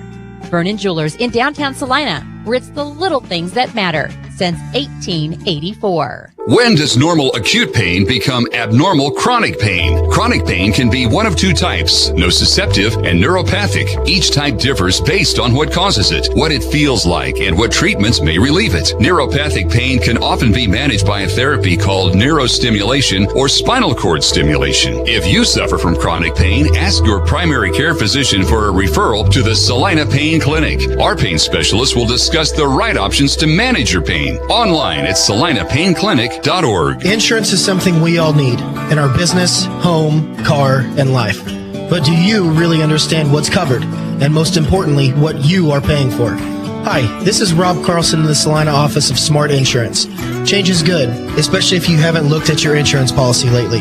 I can help you understand what you need and where the gaps are in your coverage. We provide free quotes and take pride in looking out for you. Smart Insurance, with locations in Salina, Abilene, and Harrington. Give us a call today. Time now for the Trojan postgame show on KINA. Stick around for the game recap, final stats, and reaction from the coach. This is Trojan basketball on KINA. 42-33, our final score. Ellsworth tonight upsets southeast of Saline, the 8th-ranked team in Class 3A. 42-33. A couple of notes from this game. That breaks an 8-game winning streak for southeast of Saline. It also keeps Ellsworth alive in the league standings. Also helps them maybe move into that 3 spot for the sub-state standings. They are in the sub-state, by the way. Same sub-state as southeast of Saline. And this is the lowest point total offensively of the season for southeast of Saline with just 33 points. 12 points tonight for Avery Castleman as we check final scoring, brought to you by Citizen State Bank. The senior had a dozen. Along with her, the other senior, Reagan Getz, with 11. 4 points tonight for Maddie Harris, 3 for Brielle Potachik, and 3 for Abbott Pearson. For Ellsworth, they were led by a freshman. Lainey Peshka had 21 points, 6 points for Isabel Lindsley, 6 points for Elise Haxton, 6 points for Ryan Ohl, and 3 points for Kylan Turnipseed. Southeast of Saline, 4 of 6 from the free throw line in this game. Ellsworth, 9 out of 12. Teams even on turnovers, 10 and 10 on the night. Once again, 42-33, the final score. Time now for your Vernon Jewelers Gym of the Game. Today is Valentine's Day. If you don't have anything by now, it's probably too late and you're in trouble. We'll go with Avery Castleman for the Vernon Jewelers Gym of the Game. I said it before, Tyler, and I'll say it again here in closing. Avery was able to score points when nobody else could for southeast of Saline. She scored the first 8 of the game, 8 of the second quarter, went on a little 5-0 run by herself, cut what was then a 10-point Ellsworth lead down to 5, and kept southeast of Saline around to just only be down by 3 at halftime.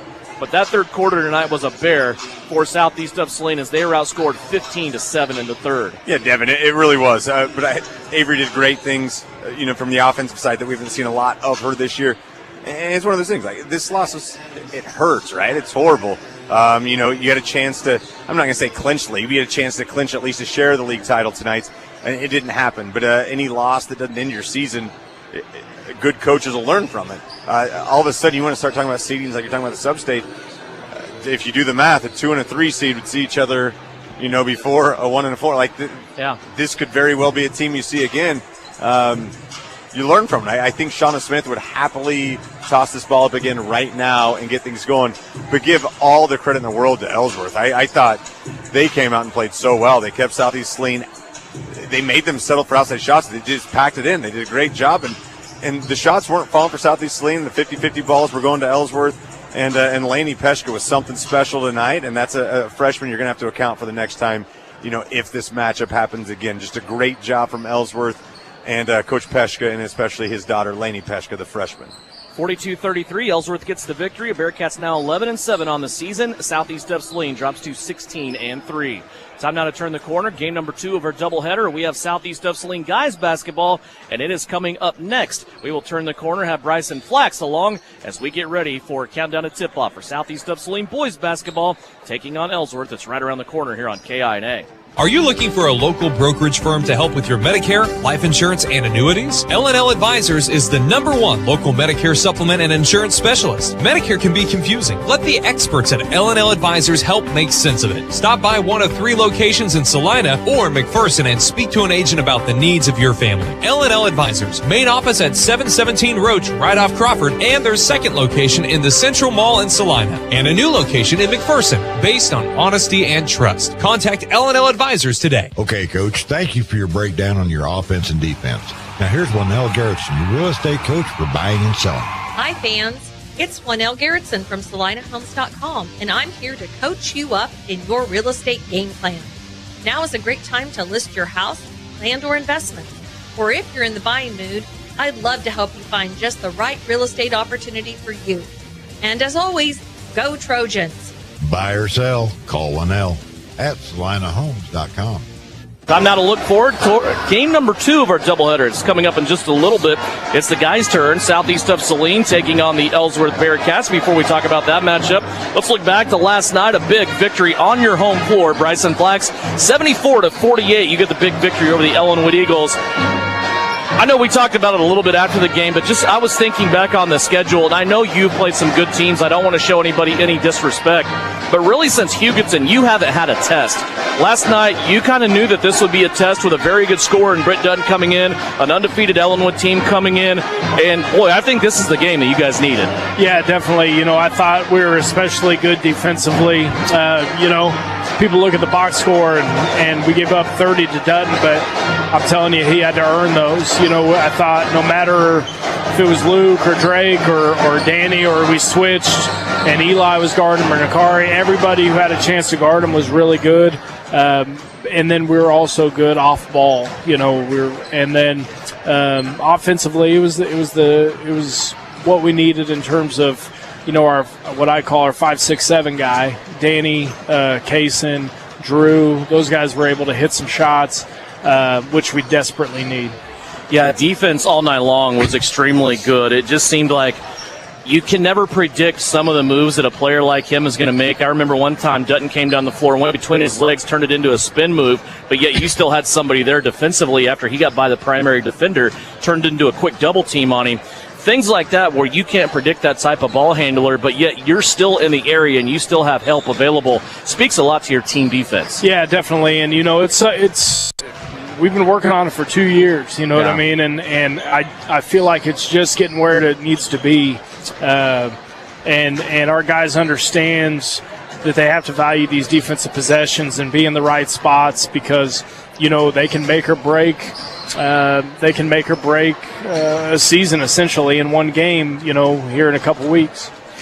One of the hardest things to get past with young basketball players is the phrase, "that isn't my man." Mm-hmm. Once you get past that, things seem to start to gel, don't they? Once they understand that, things are good. Yeah, definitely. And you know, we tend to, you know, we double a lot. We come off our guys a lot. And you know, it's one of those things. This group's really smart. They're really mature. And you know, they're able to just play off instinct sometimes, which really, really helps.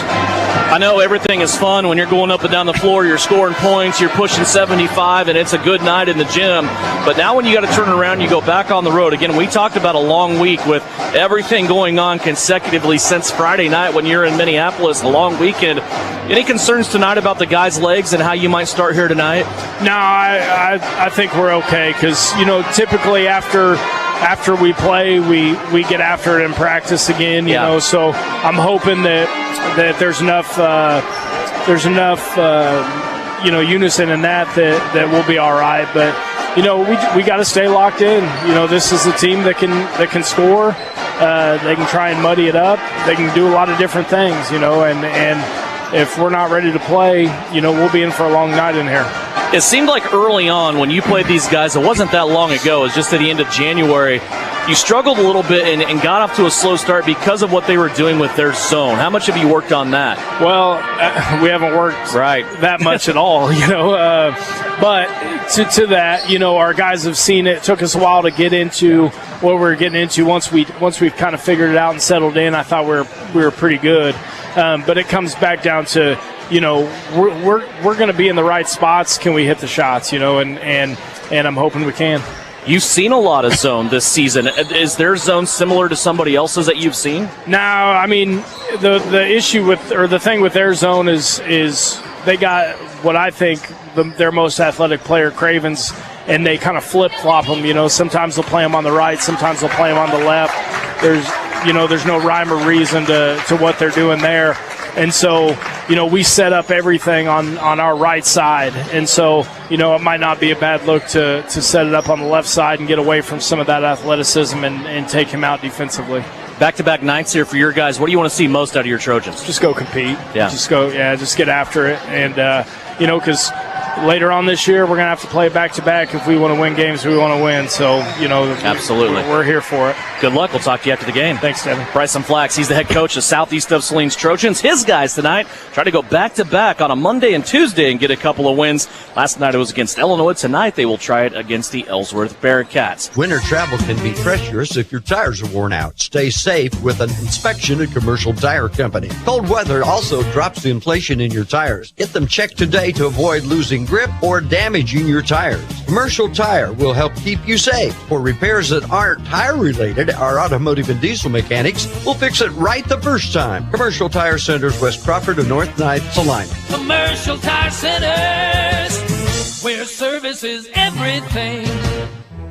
Tickets are now available for Night with the Yotes, one of Kansas Wesleyan's marquee events. The event is set for February 17th at 5:30 p.m. in Mabee Arena. Bring your friends and family out for a night of fine dining and top-notch auction items. All proceeds support KWU athletics, fine arts, and other programs. Learn more at kwU.edu/NWTY23. That's kwU.edu/NWTY23. Hunters, not only can we fill up your tanks 24/7, but we've stocked ammo for your sporting needs.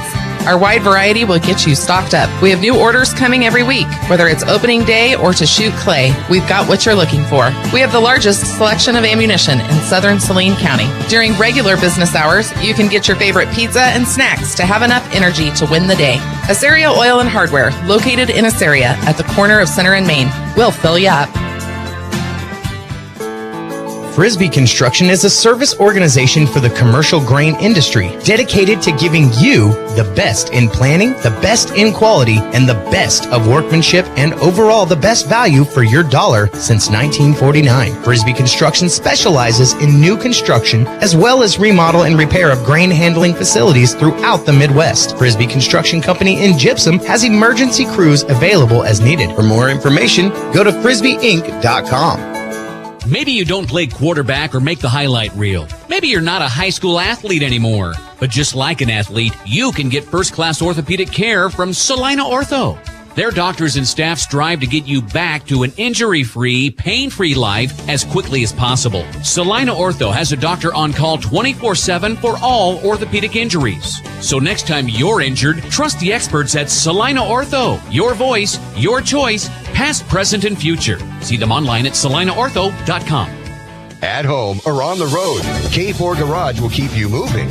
With over 12 years of mechanic experience, owner Nick Trout will diagnose and repair your engine to keep you in the game. Full-service gas, diesel, or tires. K4 Garage also has a fully stocked convenience store with snacks and drinks. Open Monday through Friday, 7:30 to 6, Saturday from 9 until 3. Trust K4 Garage with keeping you on the road. And if it has oil, they can change it at K4 Garage in Gypsum. This is Trojan Basketball on KINA. Welcome back into Ellsworth High School, about 2 minutes away from the start of the second game of our doubleheader of the night. If you missed it earlier, the Ellsworth ladies upset Southeast of Saline 42-33. Now it's the guys' turn as Southeast gets ready to take on another pesky Ellsworth squad. I think you got to put as much concern as the guys' team as what you do in the girls' team here from Ellsworth, Coach Francis Flax. And when you look at this game, there's always a little bit of concern on how you're going to start coming in. Second game in a consecutive night. You had a big game last week against Ellenwood. How do you keep that same energy here tonight on the road? Well, one of my keys to the victory is you can't show any signs of fatigue. In layman's terms, that means you got to get after it from the very tip of the when the ball's tipped up. You have to get after it. Absolutely. Southeast tonight will be wearing their road lavender jerseys again. as they will take on the Ellsworth Bearcats, who will be dressed in their whites. Let's go over starting lineups for you first. Let's feature the Ellsworth Bearcats. Ellsworth comes into this game 11-6 on the season. They are in a tie with Norton for third place in our sub-state. Since the last time they played southeast of Saline at the end of January, they are 2-1. They beat Minneapolis, lost to Beloit, and then beat Republic County. As far as the NCAA standings go, Ellsworth is sitting in third at 5-3 in league play. Southeast of Saline at 8-0. Beloit at 6-2. Southeast with a victory tonight can win that league title outright. Here are your starters for the Ellsworth Bearcats. Under the direction of head coach Brett Rolfs, they were 6'3 junior Will Cravens. Cravens is the leading scorer at 22 points a game. He also gets 4 rebounds and 5 assists. Leighton Leiker is a 6' junior. He gets 5 points and 4 rebounds per contest, along with Lane Rolfs, a 6'1 junior, 7 points and 4 rebounds. Cade Gwinner is a 6' senior. He averages 2 points, 3 rebounds, and 2 assists per game.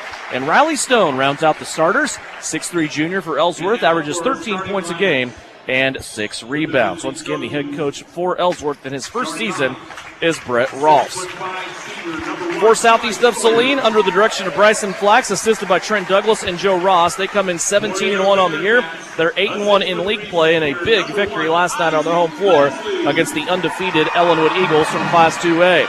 Let's start with 6'5 senior Eli Sawyers. He's averaging over 18 points a game, 6 rebounds, and 2 assists. Eli chipping in 25 points in the winning effort last night.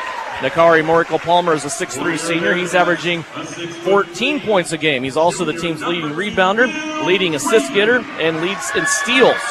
Drake Augustine, a 5'10 senior, averaging 7 points a game, 2 rebounds, and 3 assists.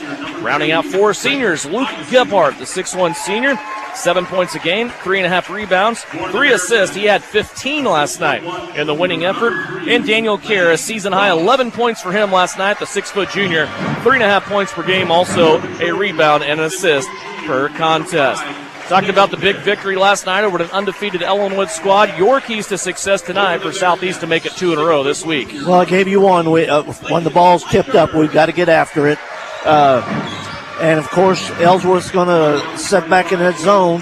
Hopefully we've learned the last time we played them. If we find a weak spot in the zone, get it in that weak spot and then convert. And the last thing is pressure defense. And you have to keep your eye on Cravens. I tell you, he's a good player, averaging 22 a game. And I was watching him shoot here in pregame. He was lighting it up. We will see 2 really good scorers on back-to-back nights here. Of course, last night it was Britt Dutton for Ellenwood. Tonight it will be Will Cravens for the Ellsworth Bearcats. Ellsworth will come out there on their home floor. They're wearing their white jerseys, trimmed in red and a little bit of black. Southeast of Saline in those road alternate jerseys, and the Lavenders tonight trimmed in black and a little bit of white. Glad you could join us here on KINA. Also, live stream video free of charge, available for you to watch, paired with the radio broadcast on SalinaPost.com. That's brought to you by our friends at Commercial Tire Centers. Southeast of Saline and Ellsworth. Eli Sawyers will enter the center circle, and he will jump it up here to start this game for Southeast of Saline. Glad you could join us. Southeast going for their 7th victory in a row. They are also going for their 22nd consecutive league win. It will be Sawyers across the center circle from Riley Stone. Ball is up in the air. We're underway. Sawyers wins the tip easily. Drake Augustine will start things off here for the Trojans. A couple of good nights last night for Daniel Kerr, Luke Gebhardt, Drew Richardson off the bench. This was a complete team effort last night against Ellenwood. Here's a high-low entry now. Eli Sawyers getting it to Nakari Morikel Palmer down low for the easy 2 to start. That's the key right there. If you can get it in that lane area low, they have to come out on Eli or he'll hit it, and that time he just fed the ball. There's Stone inside. He's denied, blocked away by Sawyers. Augustine comes up with the carom across the lane on the fast break, and a 2-pointer put up and in by Luke Gebhardt. 4-0. Southeast off to an early lead, 45 seconds in. Man-to-man defense being applied here by Southeast of Saline. Cravens has it now. Luke Gebhardt with the early assignment on him. We'll see the Southeast of Saline team, I'm sure, switch off quite a bit, and Cravens will see probably 4 or 5 different Trojans here tonight guarding him defensively. Ball nearly got away from Ellsworth. Now Liker will keep it. He'll dump it down low to Stone. Stone with a little head and shoulder fake. Now out to Cravens for 3. That one won't go down, and Nakari climbs the ladder for the rebound. Here comes Morikel Palmer across the logo. He'll dump it off left to Kerr. Kerr now on a skip to Gebhardt.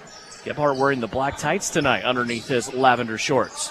Here's Sawyer, 17-foot jumper off the front of the rim, no good. Gebhardt in there fighting for the rebound. Kerr will keep it alive for Southeast. To Nakari for a 3. Count it! Nakari Morikel Palmer has 5. Southeast of Saline is off to a 7-0 lead after the first 90 seconds. Got to keep it up. Got to keep that pressure on them. That's always a good sign when you make the opponents call the first time out. Well, I know some concern, too, with the zone. Southeast struggled with it early on in the first meeting. Talking to Bryson Flax before the game, he said, we really didn't have a chance to review it because we played last night. So there wasn't a lot of practice time with it, but one way to beat that zone, you make your first couple of shots, but also getting out and running and not letting in that zone to get set, right? Yeah, and they're not getting any good looks right now. Had the 3 possessions, and one got blocked. One was a turnover, and the other one was, kind of a out-of-character 3, I would call it. 7-0 the score. Southeast of Saline off to a good start here. And now they will set up full court defense after the Ellsworth timeout.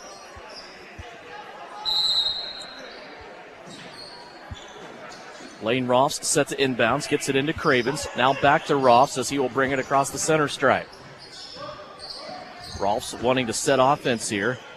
He'll play it back to the right-hand side to Liker. Now to Cravens off the curl, and Gebhardt reaches over the top. Gebhardt got in a trail that time and tried to meet the basketball, but he had to go through Cravens to do it. First foul of the game. Well, Luke is the guy to start off on the best player of every team, I think, because he's strong, he's got quick hands, and he's got great feet. Gebhardt up top now along with Cravens. Cravens tries the spin move. Gebhardt there with a hand in the face, forces the miss. Sawyers off the rebound, front of the rim.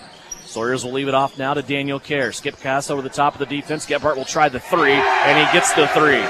Gebhardt has 5. Nakari Morikel Palmer has 5. It's 10-0. Southeast of Saline. 5:49 left to go here, first quarter. Augustine with it, Liker with it, guarded by Augustine. Now they slip it around to Cravens. Cravens still sitting there with Gebhardt in front of him. Bryson Flax up, looking at his bench already. Here's Rolfs with a long 3. That won't go. Sawyers with another rebound. Has 2 outlets available. Goes left to Kerr. Danny all the way to the cup. Off the window. And good. Daniel Kerr had a couple of nice drives last night and had a season high in scoring of 11 points. Well, it doesn't disappoint me to see him do what he just did. Liker with the basketball. Ellsworth falling in a hole here early on against the state-ranked Southeast Trojans. 5:05 left to go. Here's Rolfs wide open inside. Missed the bunny off the front of the rim, and now he will be fouled down low. Pick your poison here for the foul. It's either Sawyers or Kerr, and Danny's going to get it on the swipe with his first foul of the game. Second team foul for Southeast of Saline. Yeah, you don't want to give him a second chance at it. He missed a bunny. We had 3 guys there, but he still came up with the ball. Free throw is up, and it's good. That's going to stop the slide. Isaac Lindsley with the free throw. Southeast with a 12-0 start in this game. Second free throw missing. Sawyers with another rebound. Sawyers has about a half a dozen boards already. Here's Kerr with it. Now left-hand side to Gebhardt. 3 guards around the perimeter, high-low now with Nakari being low. Sawyers around the free throw line, working the inside of this zone. Now they'll switch, crossing out. Nakari with it on the elbow. Back out to Kerr. Danny's 3 on the way. That won't go down. Rebound, nothing but Bearcats on the backside. Taken in this time by Riley Stone. Cravens all the way inside the defense. His left-handed layup won't go, and Southeast of Saline has the rebound go off of their hands out of bounds. It will stay with Ellsworth underneath. Into the game for Ellsworth is Cooper McGowan, a 6'2 freshman. I think that's another key. If we can get to their bench, they're not exceptionally deep. Stone off the inbounds, little head and shoulder fake. Ball tapped up in the air. Nakari Morikel Palmer will take it. Full court pass now to Augustine. Drake had a shot at it on the right-hand side. No foul called there, but now they're going to call a foul off the rebound after that. It's on Lane Rolfs, his first, and it's the first Ellsworth foul. About halfway through this first quarter already. 4:20 left to play. 12-1, Southeast of Saline. And now Southeast throwing a basketball out of bounds. Nakari put it in the spot where Drake Augustine was, but Augustine was on his way out. First turnover for SES. Now it's Drake Augustine taking on Will Cravens. Cravens stepping back from three. That misses. Eli Sawyer's trying to get another rebound, and he lost it momentarily, but then it went off the shoulder of Riley Stone and out of bounds. Yeah, you're right. He's gotten almost every rebound down there. I think Nakari might have got one of those defensive rebounds. How good was Eli last night? We talked about it during the game. It's almost like maybe he got tired of hearing about the big scorer on the other side, and he wanted to prove he could hang right with him. There's Gebhardt for three. That one won't go down. Cravens with the rebound, taken away by Kerr in transition. Danny trying to get it back down low to Sawyers, and that ball's going to be whistled off of a Bearcat somehow. I don't know that anybody in the gym agreed with that. Huh. Wow. With the basketball now, Rolfs has it. Liker up top. Now to Craven, still being guarded on this possession by Augustine.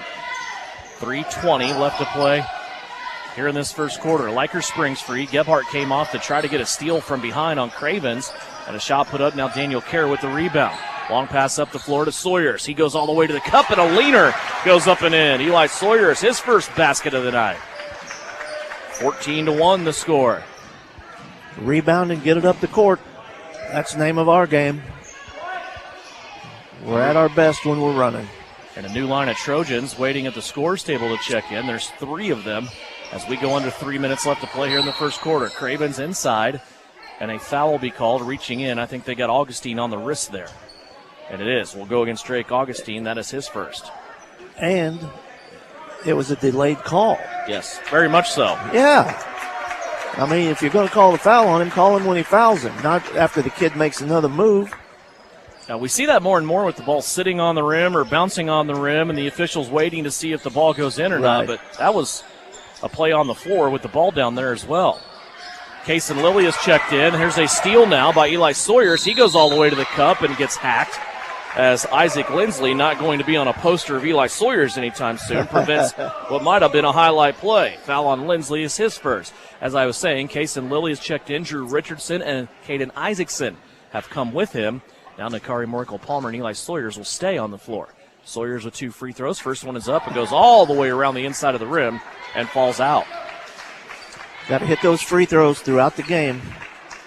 I know every game is different and situations are situational, right? But is this kind of a pattern now you think that Bryson's falling into with the absence of Jake Gebhardt now leaving Nakari and Eli Sawyers on the floor? Yeah, I mean, I think he's figured this out. And, of course, last night, we saw the other young guy come in. Yeah. And so I like to see it you got your three, I guess, post players in the game at the same time. Here's a drive by Cravens. Sawyers there to take the contact, and they're going to call a blocking foul on Eli Sawyers. So Sawyers will pick up the foul here. Well, I'm glad I'm on the radio. Oh, you don't think there's any method to that, do you?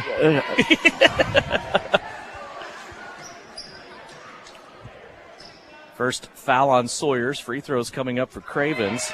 First free throw goes through. His first point of the night. Ellsworth does not have a field goal yet in this game. They've had two free throws.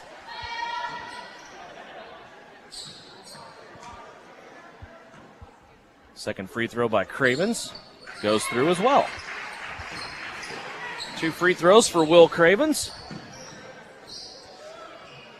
15-3 is our score. 2:14 left to go.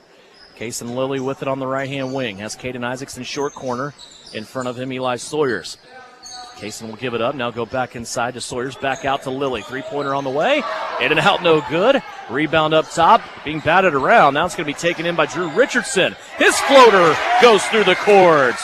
Drew Richardson becomes the fifth Southeast player to score in this game. That all started because we had two guys on that offensive board that kept that ball alive. Nice play there by Drew. 17-3 now. Back to a 14-point lead. Luke Gebhardt will be at the scorer's table, checking in at the next whistle. Cravens with it, now defended by Nakari Morkel-Palmer. Lob pass inside, taken away by Caden Isaacson. Up the floor, Nakari back inside to Sawyers. And now the ball all the way out towards the half-court stripe. It will stay with Southeast.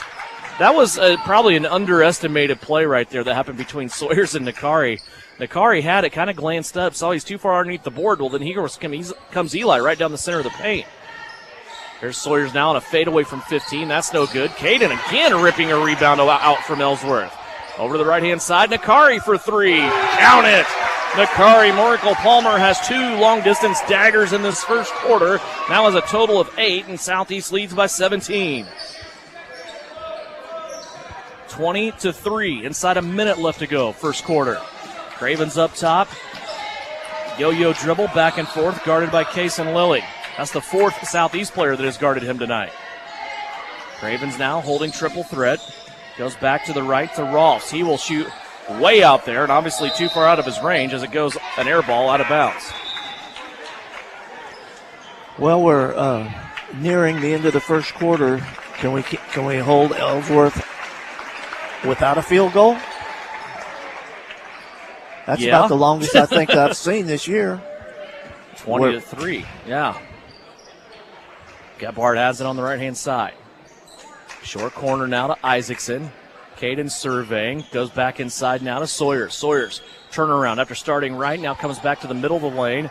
Shot up no good. Cravens has it. 17 seconds left to play, first quarter.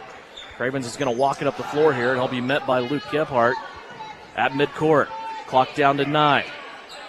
Cravens in a run and jump now as Drew Richardson comes to help. He'll play it left-hand side to Leiker.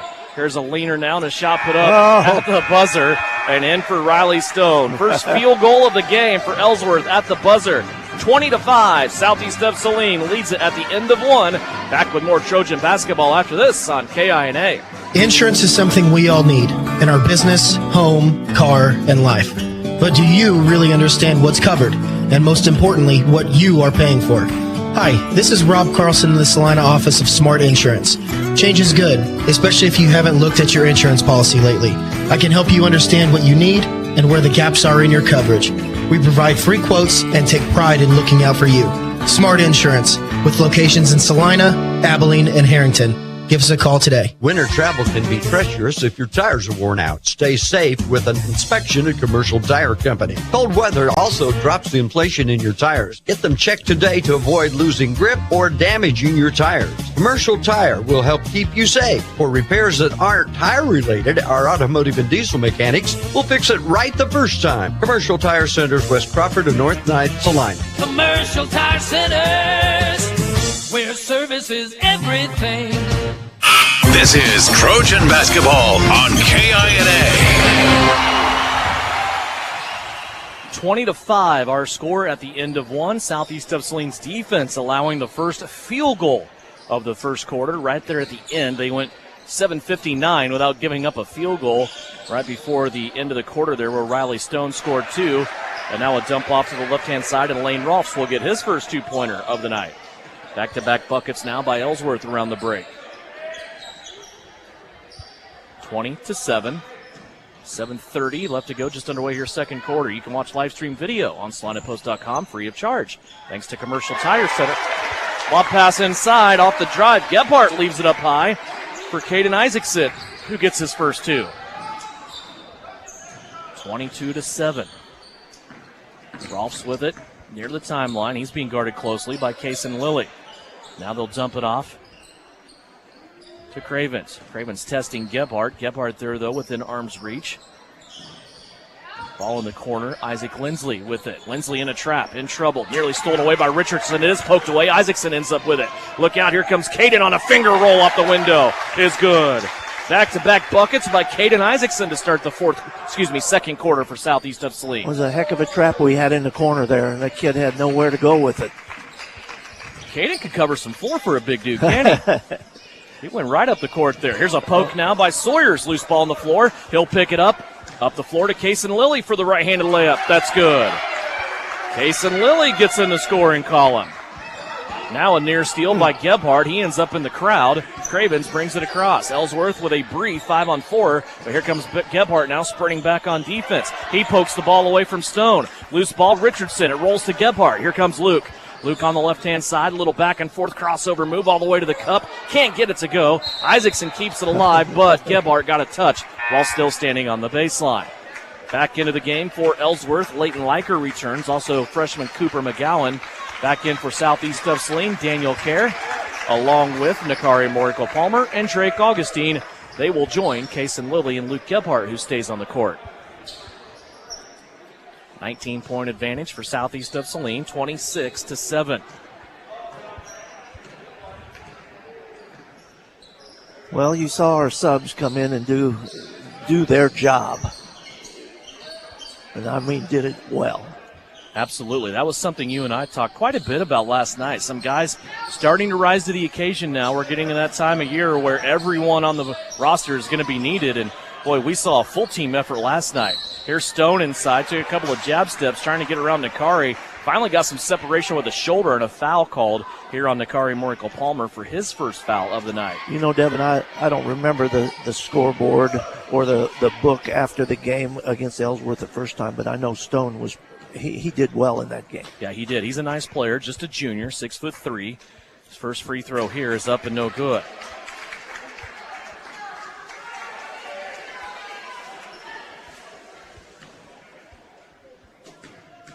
Bryson Flax with a couple of questions there about that transaction. Stone misses both free throws. I thought Stone got a lot of separation there with that upper body with the shoulder and elbow. Nakari was just kind of standing there straight up. And maybe 2 steps. 5:20 left to go, second quarter. Daniel Kerr on the right-hand side. He's going to attack the basket, has a slap away, and the ball goes out of bounds. It will stay with Southeast of Saline. It's another good attack by Danny. I like to see him do it. Augustine set to inbound. Looking up to Nakari. Now Luke Gebhardt has the basketball in his hands. Back to Kason Lilly. Lilly open from 3 on the right-hand side. That one too short. Maybe thought about that one too long. I don't think Kason intended on taking that shot, but he was so wide open, he almost had to pull the trigger. Yeah. Liker now with it in the backcourt. He has to contend with Drake Augustine. Augustine doing a good job turning Liker back to the far sideline. Now Cravens has it in the keyhole. All the way to the cup. His leaner won't go. And a foul called against Southeast. Bryson Flax looks at the scoreboard and discussed about that foul call. It will go against Luke Gebhardt. Luke has just collected his second foul. First Southeast of Saline player with 2. Cravens back to the free throw line. 2 free throws in the first quarter. His first attempt here rattles out, no good.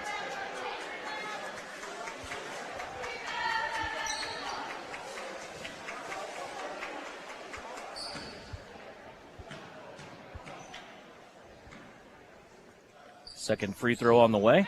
Got that one to go. 3 points so far for Will Cravens. All at the free throw line, 26-8. Southeast of Saline with the lead. They have it back down the floor here. Nakari Morico-Palmer with a skip through on the defense to Augustine. Augustine back to Nakari, and a shove here on Ellsworth will be their third team foul. This will go against Leighton Liker. I would like to see that play materialize because you saw what was coming from the baseline. There was good stuff going on there. Gebhardt with him now. He'll fly into the paint. Played out to Kason Lilly for his runner. That is up and good. Kason Lilly with the teardrop. He has just given Southeast a 20-point lead. 28-8. 4:22 left to go. Here's Cravens at the elbow. Right-hand side, takes a couple of jab steps. The rebound off Nakari's fingertips to Augustine. Drake now will give it back to Nakari. Attacking the right-hand side of the floor, back to Augustine. Quick little jab step, and he throws the defender and was fouled. Foul on the floor, says the official. It's the 4th team foul against the Bearcats. Boy, Drake Augustine, sometimes he's as quick as a hiccup, and that was one of the times right there. He just froze that defender. It was Leighton Liker who picks up his second foul. Kason Lilly comes out. Luke Gebhardt will also come out. Drew Richardson and Eli Sawyers back into the game as we are about halfway through the second quarter. 20-point lead for Southeast of Saline. Inbound to Daniel Kerr. They'll work it through Richardson. Back to the right wing to Augustine. Now down low to Sawyers. Sawyers going one-on-one here with Stone. Ran into the big body of Stone. Now he'll play it out to Kerr, who makes an athletic play on the sideline to save that ball. Back to Nakari. He'll go one-on-one with Cravens. Cravens falls down. Back to Sawyers. And that empty space created by Cravens falling down gave Sawyers 2 points. You got to love the way these guys share the basketball. This is a good team. That's all they are. Southeast is just an outstanding team because they play so well together. Here's Cravens way out deep, about 5 feet behind the line, and he drains that for his first field goal. It's always available there for Cravens. You cannot give him any space. And here's Sawyers with a little baby drop over the front of the rim. Sawyers now on back-to-back buckets. He has 7. Sawyers had a good night last time. We talked about it a couple times. 25 points total in that victory for Southeast of Saline. Cravens drops it in again. He starts to get going. 5 straight points for Ellsworth as Drake Augustine now loses the basketball. Here comes Leiker all the way to the cup. Kerr there, though, to provide resistance, and Nakari Morkel Palmer got the rebound and took one too many steps coming out of the crowd. Only had 3 turnovers in this first half, 2 for Southeast and 1 for Ellsworth. 32-13. Southeast leading it, just inside 3 minutes left to go.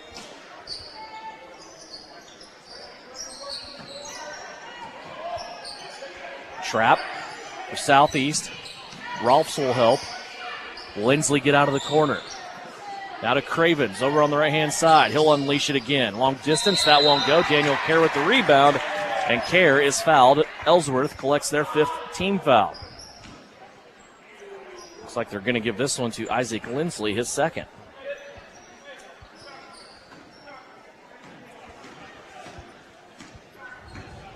.240 left to play, second quarter. 32-13 the score.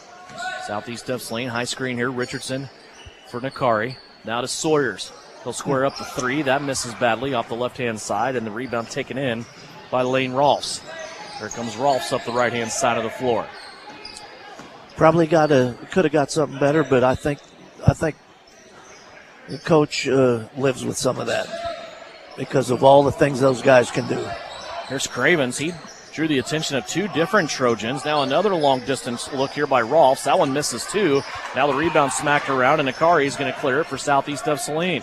Right wing to Sawyers. Sawyers leaning in off the front of the rim. That won't go down. He gets his own rebound now. He'll play it out to Nakari for 3. That also short. And the rebound taken in on the weak side by Lane Rolfs. 1:48 left to play before the halftime break. Score remains 32-13. Cravens elevates over the top of Drake Augustine and will score. 8 points in the quarter for Cravens. He already has a quiet 10 here. Kerr driving on the left-hand side. Fell down, and they're going to say he traveled with the basketball. Contact or not. 3 turnovers now for Southeast. That'll stop the clock with 1:27 left to play here in the second quarter. Well, Cravens is showing us that he's got some game. Yep. We knew that too. Very good basketball player, good football player as well. We got to see that a little bit on the football field this year. Cravens going to be around for a little bit too. He's just a junior. There's Leiker driving around all the way, curling off of a screen. His shot no good. Drew Richardson with the rebound. 1 minute left to go. Here's Richardson now. Left-hand side, Daniel Kerr. Back to Drew, now Augustine. Augustine watching, looking at Sawyers inside. Now Richardson will feed him with a nice little lob play that Sawyers is able to pluck out of the air and knock off the window. 9 points for Eli Sawyers. 34-15. Back to a 19-point advantage. Augustine coming out to challenge Cravens again. Here's the high screen. Now Daniel Kerr will take it. Cravens try to bounce pass across the paint. It goes off Sawyers. Sawyers and Kerr are both trying to get after it. Sawyers looks down at his hands, wondering how he didn't come up with that. Ellsworth will keep it with 30 seconds left here underneath their own basket. Cravens will be the inbounder. They'll go to Lindsley on the weak side of the basket. Lindsley now to Leiker. Leiker triple threat, takes a jab, and now he plays it back up to Rolfs. 20 seconds left to play. Leiker to the left-hand side. Stone now back to Rolfs. 12 seconds left to go in the half. Cravens catches the bounce pass, takes him all the way out to the center court stripe, nearly stepped on the line. Now he gets it back after passing to Rolfs. Three-pointer up with 4 seconds left, no good. Nakari has the rebound. He's going to take a runner from 2/3 court. That's off the backboard, no good, and we are at halftime. 34-15, our score here at the break. When we come back, we'll have numbers from the first half. We will also have a conversation with Shauna Smith about a Lady Trojan game earlier on. Get y'all ready for third quarter action. We are at the break. Brought to you by Knauf Auto and Truck Accessories.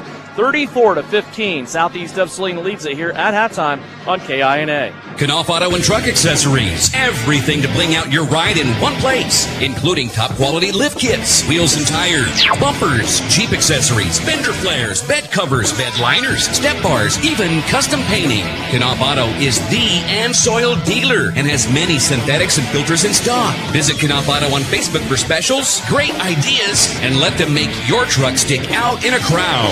Knauf Auto and Truck Accessories, supporting the Southeast of Saline Trojans. Okay, Coach, thank you for your breakdown on your offense and defense. Now here's Lynell Garrettson, your real estate coach for buying and selling. Hi, fans. It's Lynell Garrettson from SalinaHomes.com, and I'm here to coach you up in your real estate game plan. Now is a great time to list your house, land, or investment. Or if you're in the buying mood, I'd love to help you find just the right real estate opportunity for you. And as always, go Trojans.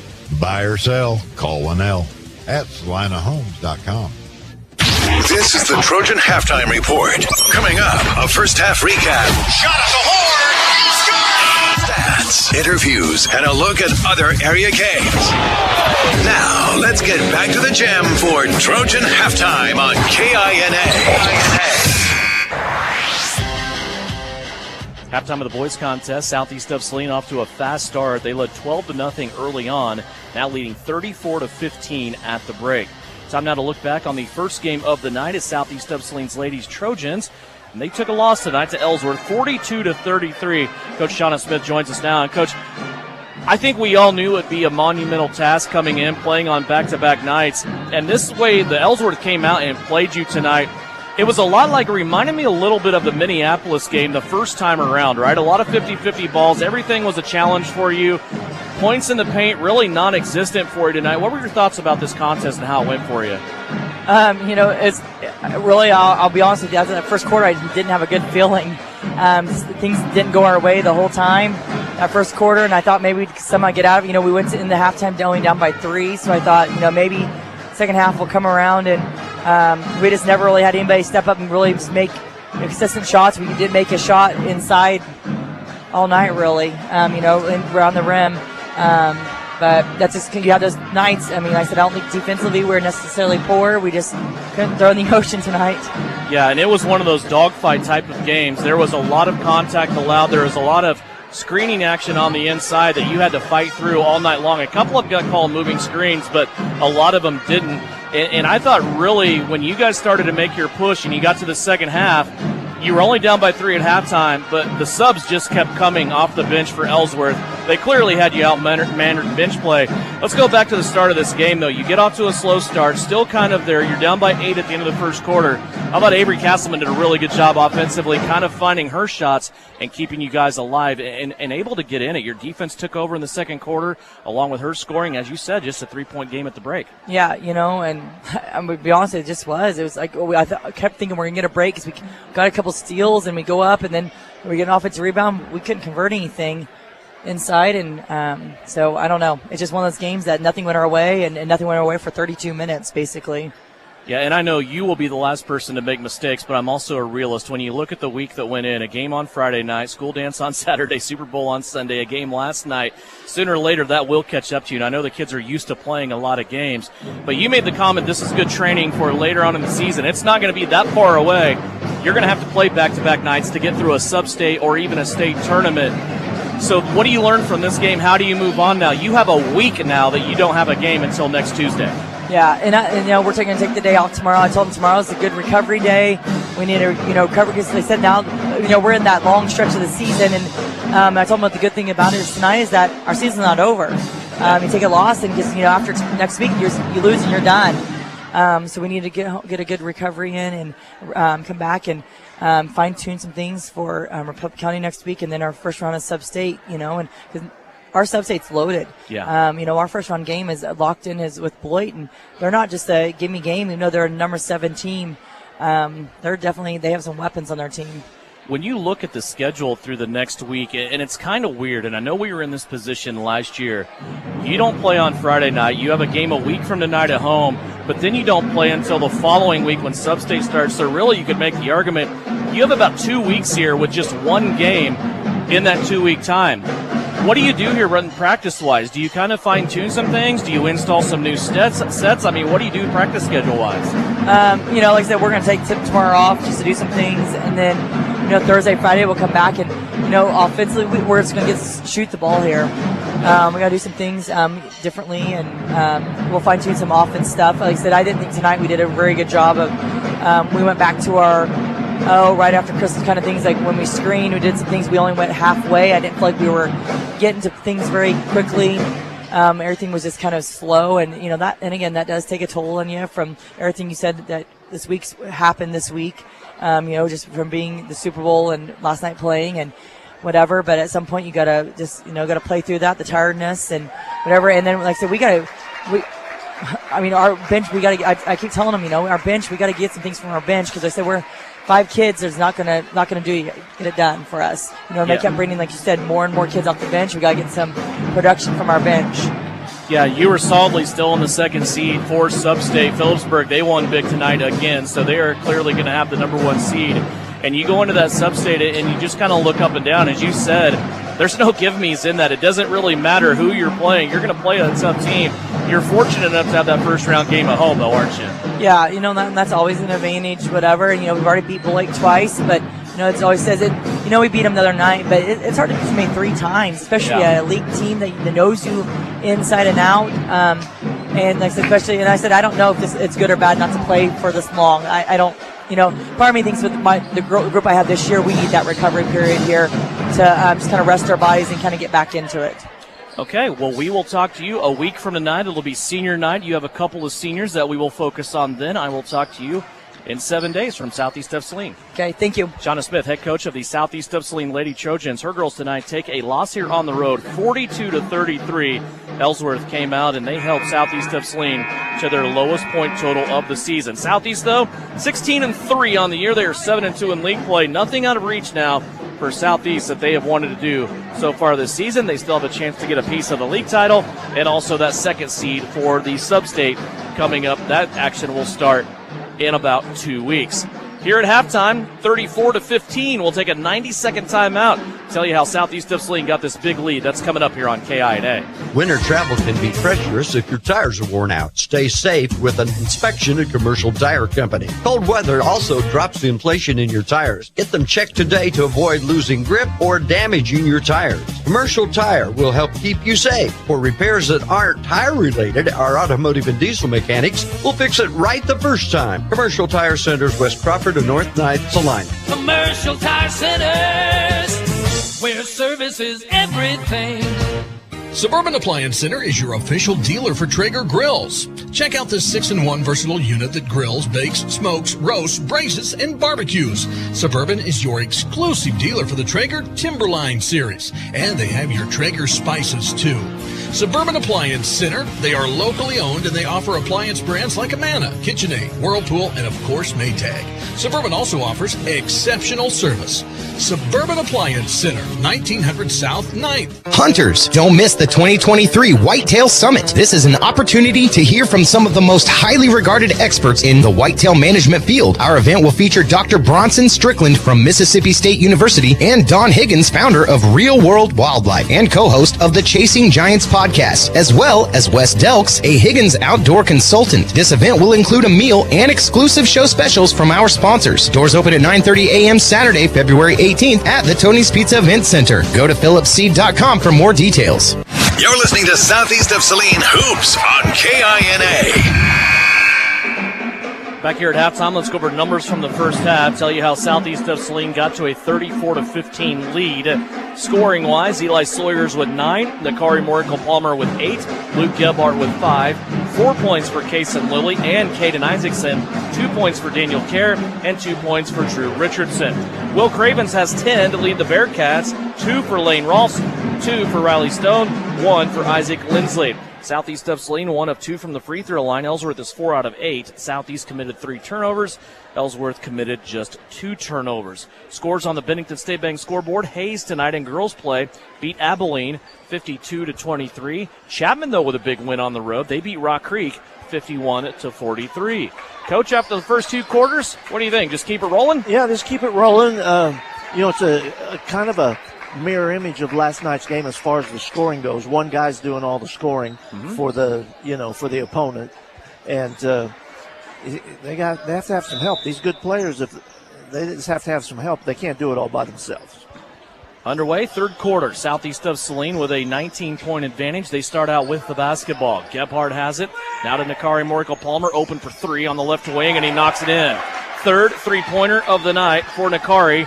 He has 11, and immediately Ellsworth's coach, Brett Rolfs, goes to his bench. He is not happy about something there defensively as Nakari was wide open. Well, I think he was actually wanting to pass it inside, but there was nobody even close to it. He had time to take wind speed, barometric pressure, see when that front's coming in. Here's this shot up now by Ellsworth, a fight for the rebound, but they throw it away. Ends up with a 3-on-1 break. Danny Kerr all the way down to Nakari, who was at the rim but bobbled a little bit, had enough wherewithal to keep the basketball and still cash it in for 2. First 5 points of the half belongs to Nakari Morikel-Palmer. Ellsworth with a near travel up top. As Southeast of Saline has built this lead now to 24. Here's a miss by the Bearcats. Sawyers with the rebound. Coming up the floor, works his way to the free throw line, out to Gebhardt. Gebhardt thought about a 3, now passes it through the net to Nakari Morikel-Palmer for another 3. Augustine goes up to get the rebound, and he is fouled by Leighton Leiker. For Leiker, that will be his 3rd foul. You know when that ball has a lot of steam on it is when it hits the net full head on, and it doesn't affect the pass.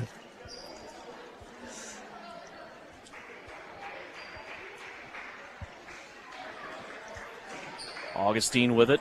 Up high post now to Sawyers. He bypasses Gebhardt. Now goes to Augustine. Kick out to Daniel Kerr. 3-pointer right wing. Rattles off. No good. Rebound taken in by Leiker, who stays in the game with those 3 fouls. Cravens now with it. Spin move inside. Gets between Gebhardt and Sawyers for 2. Yeah, we got to be a little stronger there. Kind of just let him do what he wanted to do. 39-17. Here's another hand check foul on Ellsworth. This one might be the 3rd foul for Isaac Lindsley. It is. So 2 Bearcats here in the early going with 3 fouls, Leiker and Lindsley. Everybody else on the team has accumulated for just 1 foul. Augustine. Lob pass mid lane to Nakari. He wants to go one-on-one. Fade away from 12. That won't go down. Cooper McGowan gets the rebound for the Bearcats. 39-17, Southeast of Saline leading. You can watch it live on SalinaPost.com. Courtesy of Commercial Tire Centers. Now what's the call here? I think it was a foul on number 1, I believe. Okay. And that is number 4 on Isaac Lindsley. A turnover for Ellsworth, their 3rd of the game. 39-17. Sawyers up top. Now to Gebhardt. Nakari again open for 3. This time he bypasses it. Passes it into the high post. Eli Sawyers. Sawyers trying to go in between 2 Bearcats. He'll kick it out to Kerr on the right-hand side. Kerr now working his way to the free throw line. To Augustine. Now to Nakari Morikel-Palmer. A couple of quick dribbles there for Nakari. Now to Augustine. Lob pass backside to Gebhardt for 2. Luke came soaring in on the baseline side. 24-point advantage once again by Southeast of Saline. That equals their biggest lead of the night. 5.5 minutes left to go here in the 3rd quarter. Here's a steal by Augustine. Came out in the passing lane all the way to the cup. Little pump fake to freeze Cravens, and he scores. Drake Augustine gets his first basket of the game. And a timeout by Ellsworth. A full timeout. We'll take it as well. 5:19 left to go in the 3rd quarter. 43-17 Trojans on KINA. The John Deere 6M started with the livestock and hay producer who needs a powerful loader tractor with incredible visibility and maneuverability to easily make your way around those tight corrals, feed your herd, and bale your hay. A strong tractor is equipped with the features you need to accomplish any chore. From 110 to 195 horsepower, the 6M is fully customizable, so you get everything you need and nothing you don't. Visit your local Prairieland partners for details. Delivering the right solution. Prairieland Partners. Spring cleaning time. Finally. Hi, it's Sarah. And Addison. Spring cleaning, a time to get rid of all the muck and grime left over from the winter months. Let Merry Maids help you clean your home from top to bottom to give you a fresh start for a new season. Worry-free house cleaning by Merry Maids done the way that you want. We guarantee it. Call Merry Maids in Salina and Abilene to schedule your spring cleaning today. Find Merry Maids on Facebook or at merrymaids.com. Merry Maids, relax. It's done. You're listening to Southeast of Saline Basketball on KINA. 43-17, that layup by Augustine gets him in the scoring column, Coach, and already we're talking about 8 different Southeast of Saline players on the board. Yeah, that's pretty cool. You know, during the timeout, I was watching the Ellsworth bench. Now that was a totally frustrated group out there. Here's Stone down low. He's going to put a little pump fake in the air. That's going to freeze Nakari Morkel-Palmer. And a three-point play opportunity coming up here for Riley Stone after the foul on Nakari, which is his second. First team foul for Southeast here in the half. Getting back to that timeout, you could see it. I mean, in the coach's eyes and in the players, the way their body language was. Augustine has it along the baseline. He's going to pass it out from underneath the basket. Now back inside. Nakari fires it to Eli Sawyers. Good ball movement here again by Southeast of Saline in this set. Back to the baseline. Here's Augustine and a three-point play opportunity coming up. That time Drake did not go underneath the basket. He stepped back inside to the paint and was able to get it up over the rim and draw the foul. It was a nice move, nice baseline move. Kept his body between the defender and the goal. Leighton Liker guilty of the foul. Augustine misses the free throw. Ball in question now. Sawyer's trying to tip it. Now it's on the floor. McGowan does a nice job saving it for Ellsworth. Here's Cravens now with it all the way to the cup. He's going to draw the foul. And 2 free throws coming up.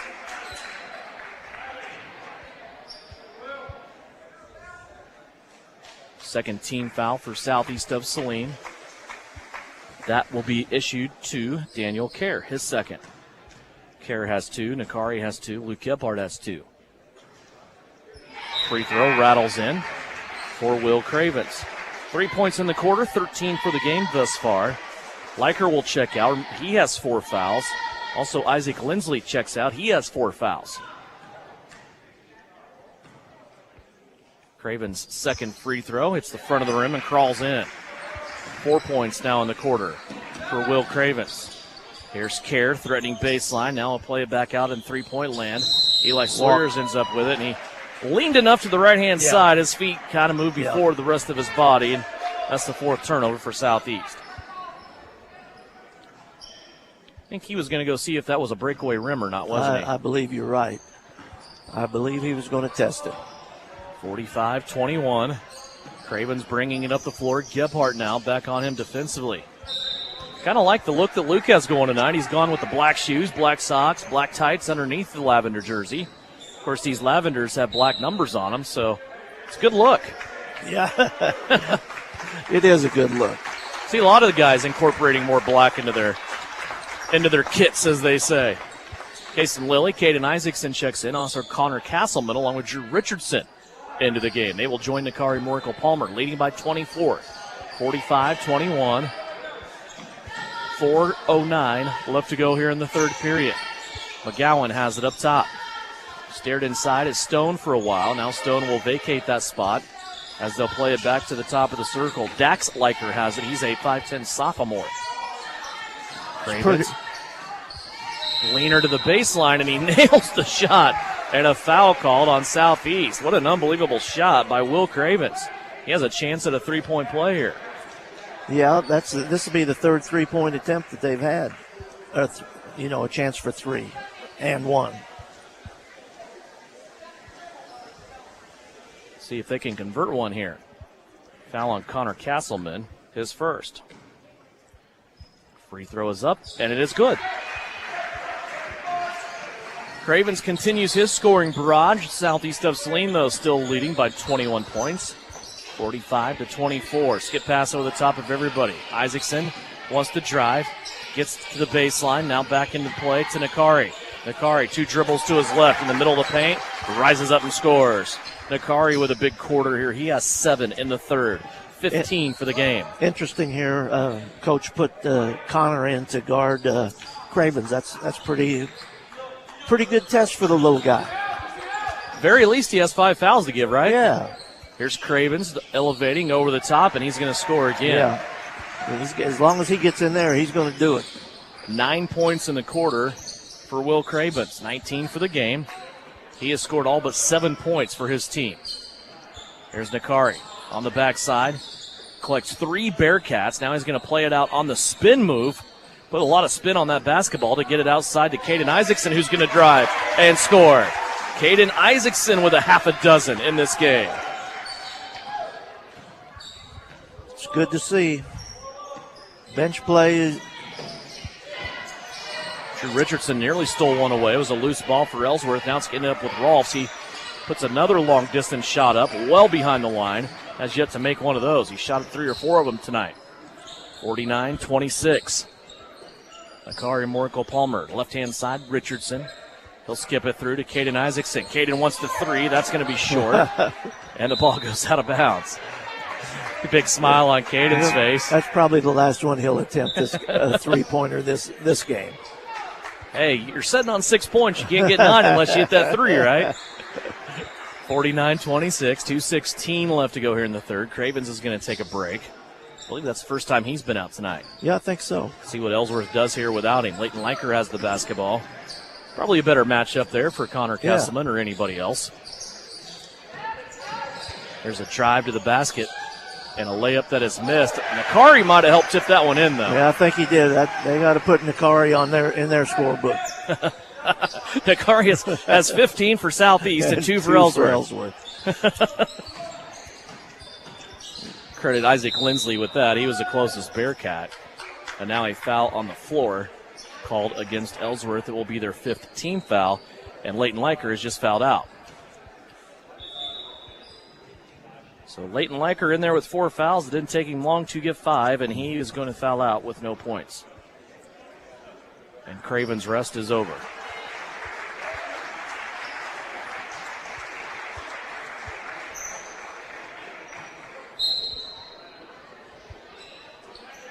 Kason Lilly has it off the inbounds. Now to Nakari. He has Cravens with him. Little step in there for Nakari. His shot is up, no good. Caden Isaacson came in trying to get the rebound, and they're going to tag Caden with a foul.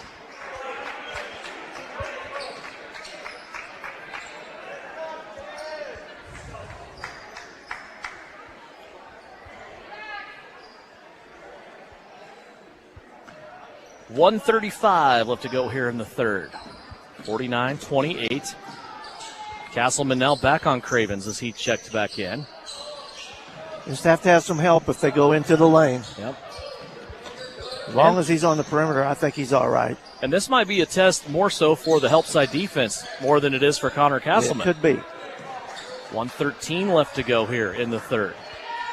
Ellsworth. Here he comes in the lane. Oh, little backdoor cut here for Cravens. He gets underneath, and Caden Isaacson will drop the hammer on him for his foul. Second one.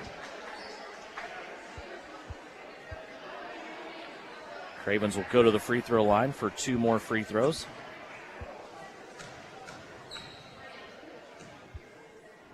First one is up, and it is good. 10 points in the quarter thus far for Will Cravens. He has 20 for the night.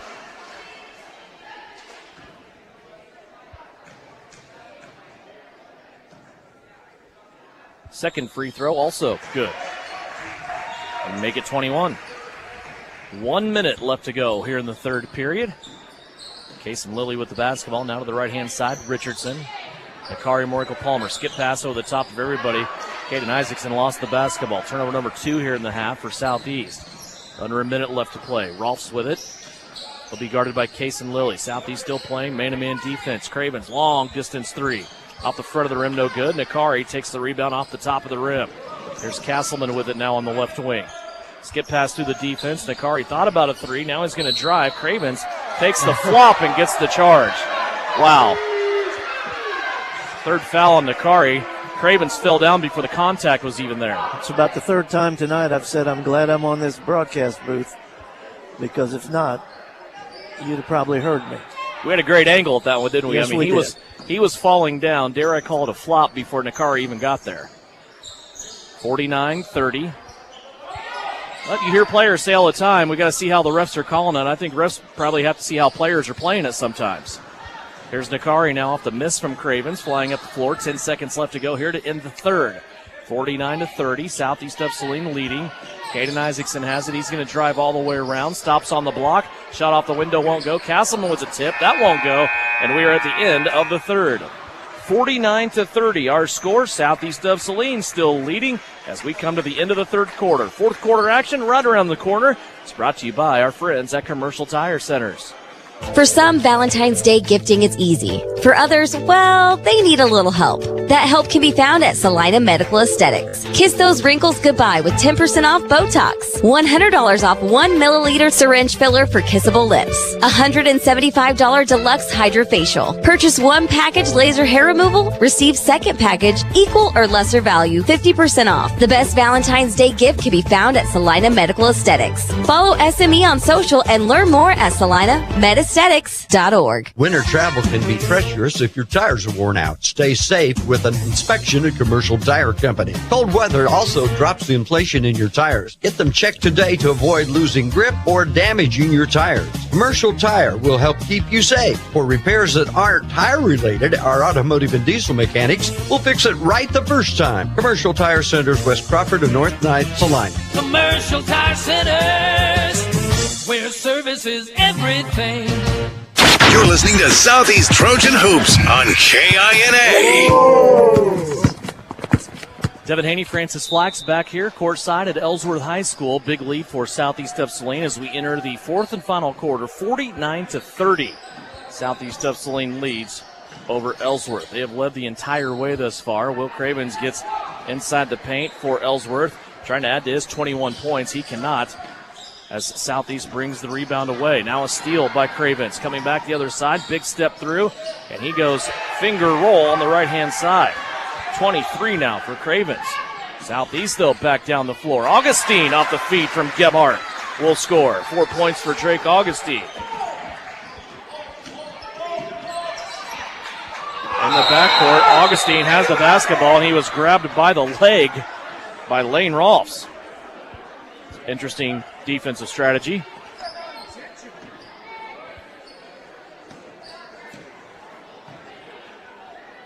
So turnover there for Ellsworth. Ends up in a foul for the Bearcats.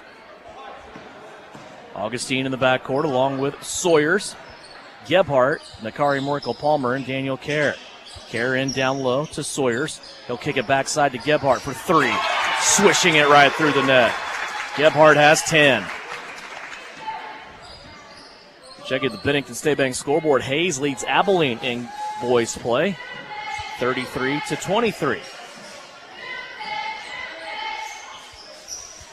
Also, Oklahoma leading K-State 21-19.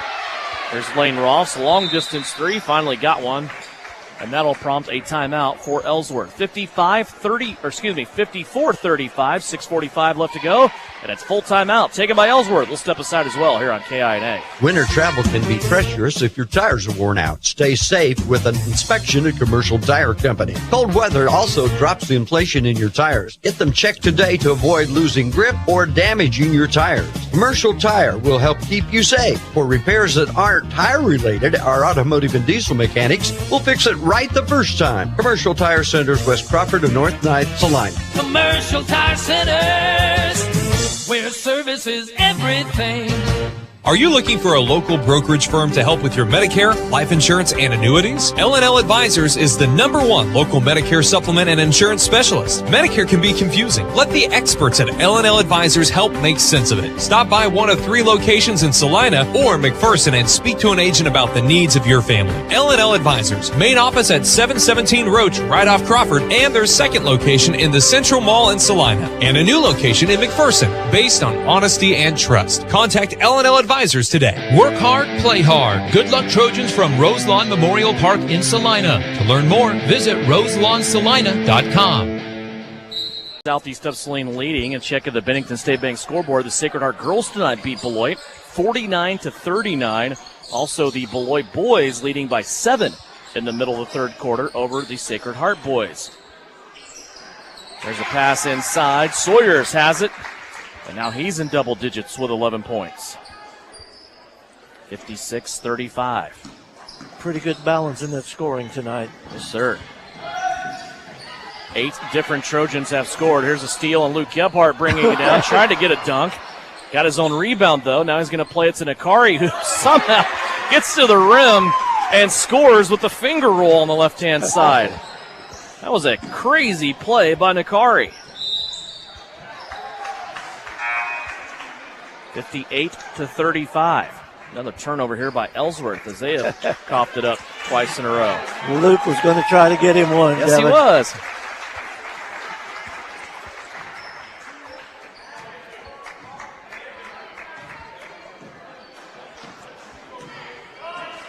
(58-35) our score. Southeast of Saline has it back after the 5th turnover of the second half on Ellsworth. Here's Kaysen Lilly on the outside kick from Sawyers. That one short, won't go. Cravens knocks the rebound to himself. Now to Stone. Stone runs right into Kaysen Lilly in the charge. Kaysen Lilly there to stop Riley Stone. He made sure he was stopped, too, didn't he? Mm-hmm. He set both feet and just waited for it. Good defensive stand there by Kaysen. Riley Stone's first foul. Now 3 consecutive turnovers for Ellsworth. They did not turn the ball over a lot in this game until here just recently. 5.5 minutes left to play, 58-35. Southeast of Saline still leading by 20 plus. Here's Kerr on a tough floater. That won't go down. Cravens with the rebound. They'll bring it up the floor now, let everybody clear out.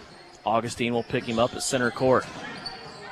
Cravens to the right-hand elbow. Now retreats, spin move in the paint. Shot is up, won't go down. Gebhardt with the rebound. Here comes Luke up the middle of the floor. He might go all the way to the cup. He does, and leaves it off the window. That won't go down. And a pushing foul called here against Southeast of Saline. Let's see who gets this one. Drake Augustine. Oh. It was Drake, wasn't it? Yep, called it on Drake Augustine, his second. And that will put Ellsworth in the 1-1. Cravens to the free throw line. 23 points so far. Front end of the 1-1 here. Rattles off, no good. Sawyers with it. Just under 5 minutes left to go. Sawyers works it around. Gebhardt trying a long distance 3. That's short, no good. But Kaysen Lilly gets the rebound, and now he is fouled from behind by Lane Rolfs. 3 fouls now for Rolfs. You know, it happened a long time ago, but didn't the one referee, when Rolfs grabbed our guy by the leg, signal for an intentional foul? Yes, he did. And I'm not sure why it wasn't. Kaysen Lilly will make the first free throw here.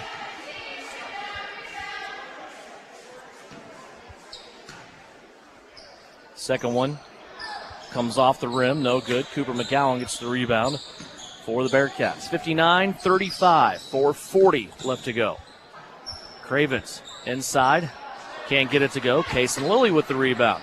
Here comes Kaysen wanting to run, throws it at the front of the rim, and an alley-oop from half court to Eli Sawyers. Good communication there between the two seniors as Sawyers asked for that basketball, and Kaysen put it right at the front of the rim from half court. What a pass. That was a great play. 61-35. Approaching the halfway mark of the fourth quarter. Southeast of Saline has been in control of this one from the start. They jumped out to a 12-0 lead in this game. 4 minutes left to go. Rolfs driving off to the right-hand side, lets another one fly. That's off the mark, no good. Stone had a shot at the rebound. Now it's on the floor. Gebhardt going in with 3 Bearcats. And they're going to call jump ball situation here. Gebhardt just stole a possession away for his team.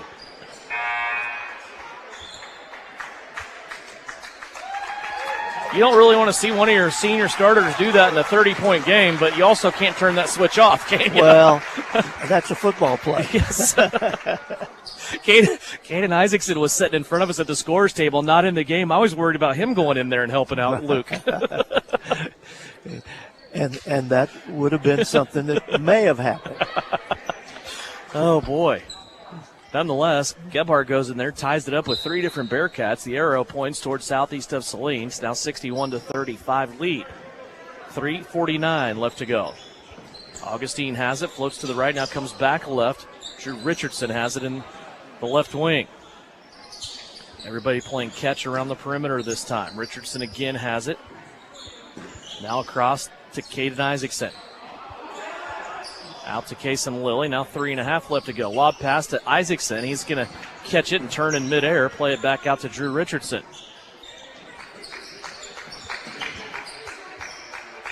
Southeast just playing catch here, taking this clock down. Here's Augustine. Came along baseline. Tried to shovel pass to Caden Isaacson, and they're going to say it was off of Caden, out of bounds. Ellsworth will get it back with 3:13 left to go.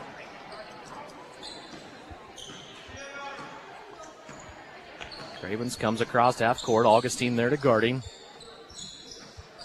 Southeast of Saline looking for their 7th win in a row. Ellsworth nearly lost the basketball, but they're going to save it. Back to Cravens on the right-hand side. Step back 3. Won't go. Kason Lilly with yet another rebound. Here comes Kason up the floor. Gets into the paint. Tried to sidestep a defender and lost the basketball. Went off a couple Ellsworth players out of bounds.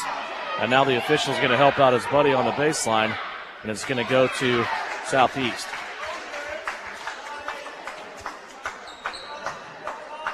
That thing went skipping through there after Kason lost it. Off of nothing but white jerseys. Inbounds now, up top to Lilly, back to Richardson. Augustine now has it middle of the floor. Drake inside, got one to go, and a foul will be called on Lane Rolfs, his 4th. Send Drake Augustine to the free throw line. I'll say one thing about Rolfs. Every foul he's had tonight, he's made they it have worth all it. counted, haven't they? I was just thinking that myself. Augustine's first free throw rattles home. 5 points for Drake Augustine. Britton Leeds has checked into the game. They'll replace Daniel Kerr.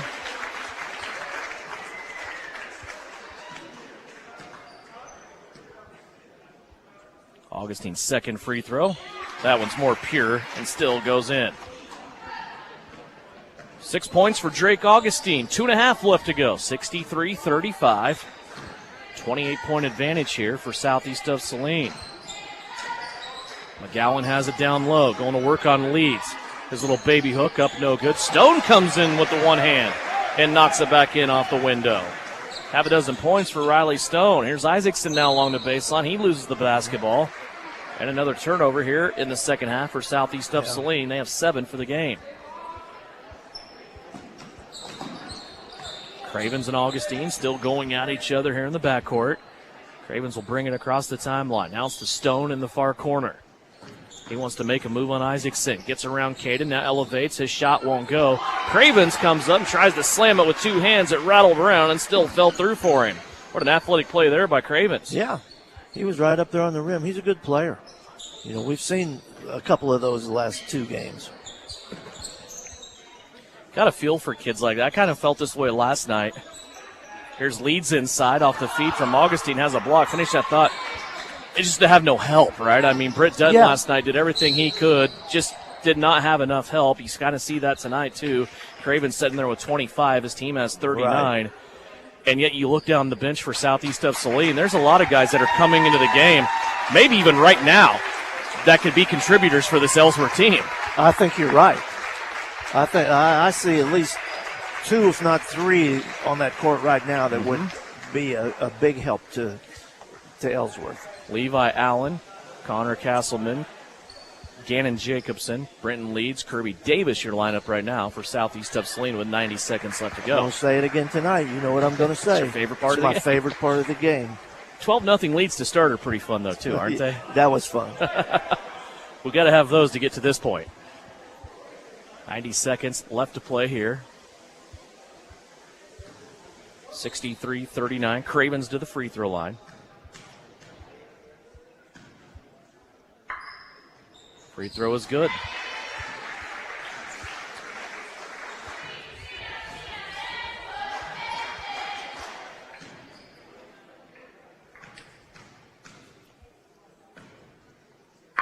Second free throw. Off the front of the rim, no good. Southeast of Saline will have it.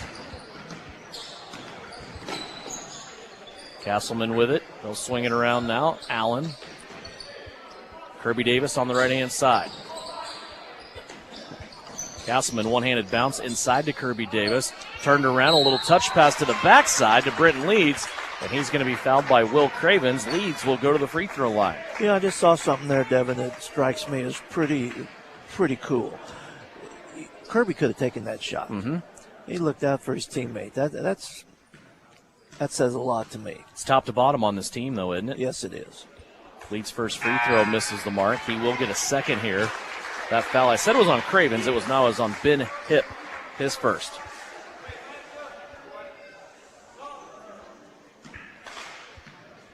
Brenton Leeds, second free throw attempt. That one rattles off, no good. Ellsworth with the ball. We approach the 1 minute mark. 63-40. Looks like Southeast of Saline's going to move to 18-1 on the season. They will go to 9-0 in league play. Now 7 in a row and 22 consecutive league wins dating back to last year and even the year before.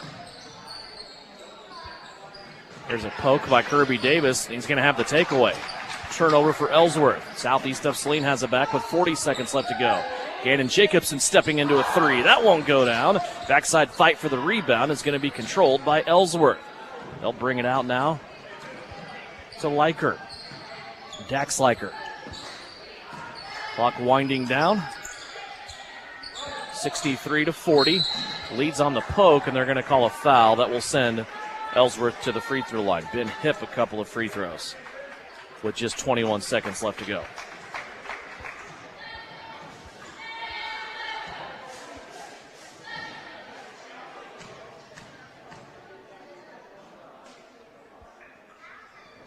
Free throw is up, no good for Hipp. He'll get a second one.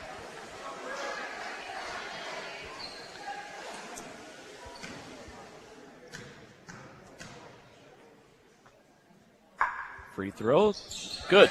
Got that one to go down. How many points for Cravens in this game? Cravens in this game, 26. 26 of their 41. Yeah, all but 15. Uh-huh. Here's Kirby Davis stepping through a couple of defenders. Can't get that one to go. Clock now running down with 4 seconds left. And Southeast of Saline's going to get the win. An impressive outing on the second consecutive night for the Trojans. They win at 63-41. Southeast of Saline now 18-1 on the season. They go to 9-0 in league play. Ellsworth, meanwhile, will go to 11-7 overall. And they are 5-4 in league play. Your league champions, Southeast of Saline Trojans, get the victory 63-41. Postgame is here. It's brought to you by Commercial Tire Centers. We'll be back for final numbers and Bryson Flex after this postgame here on KINA.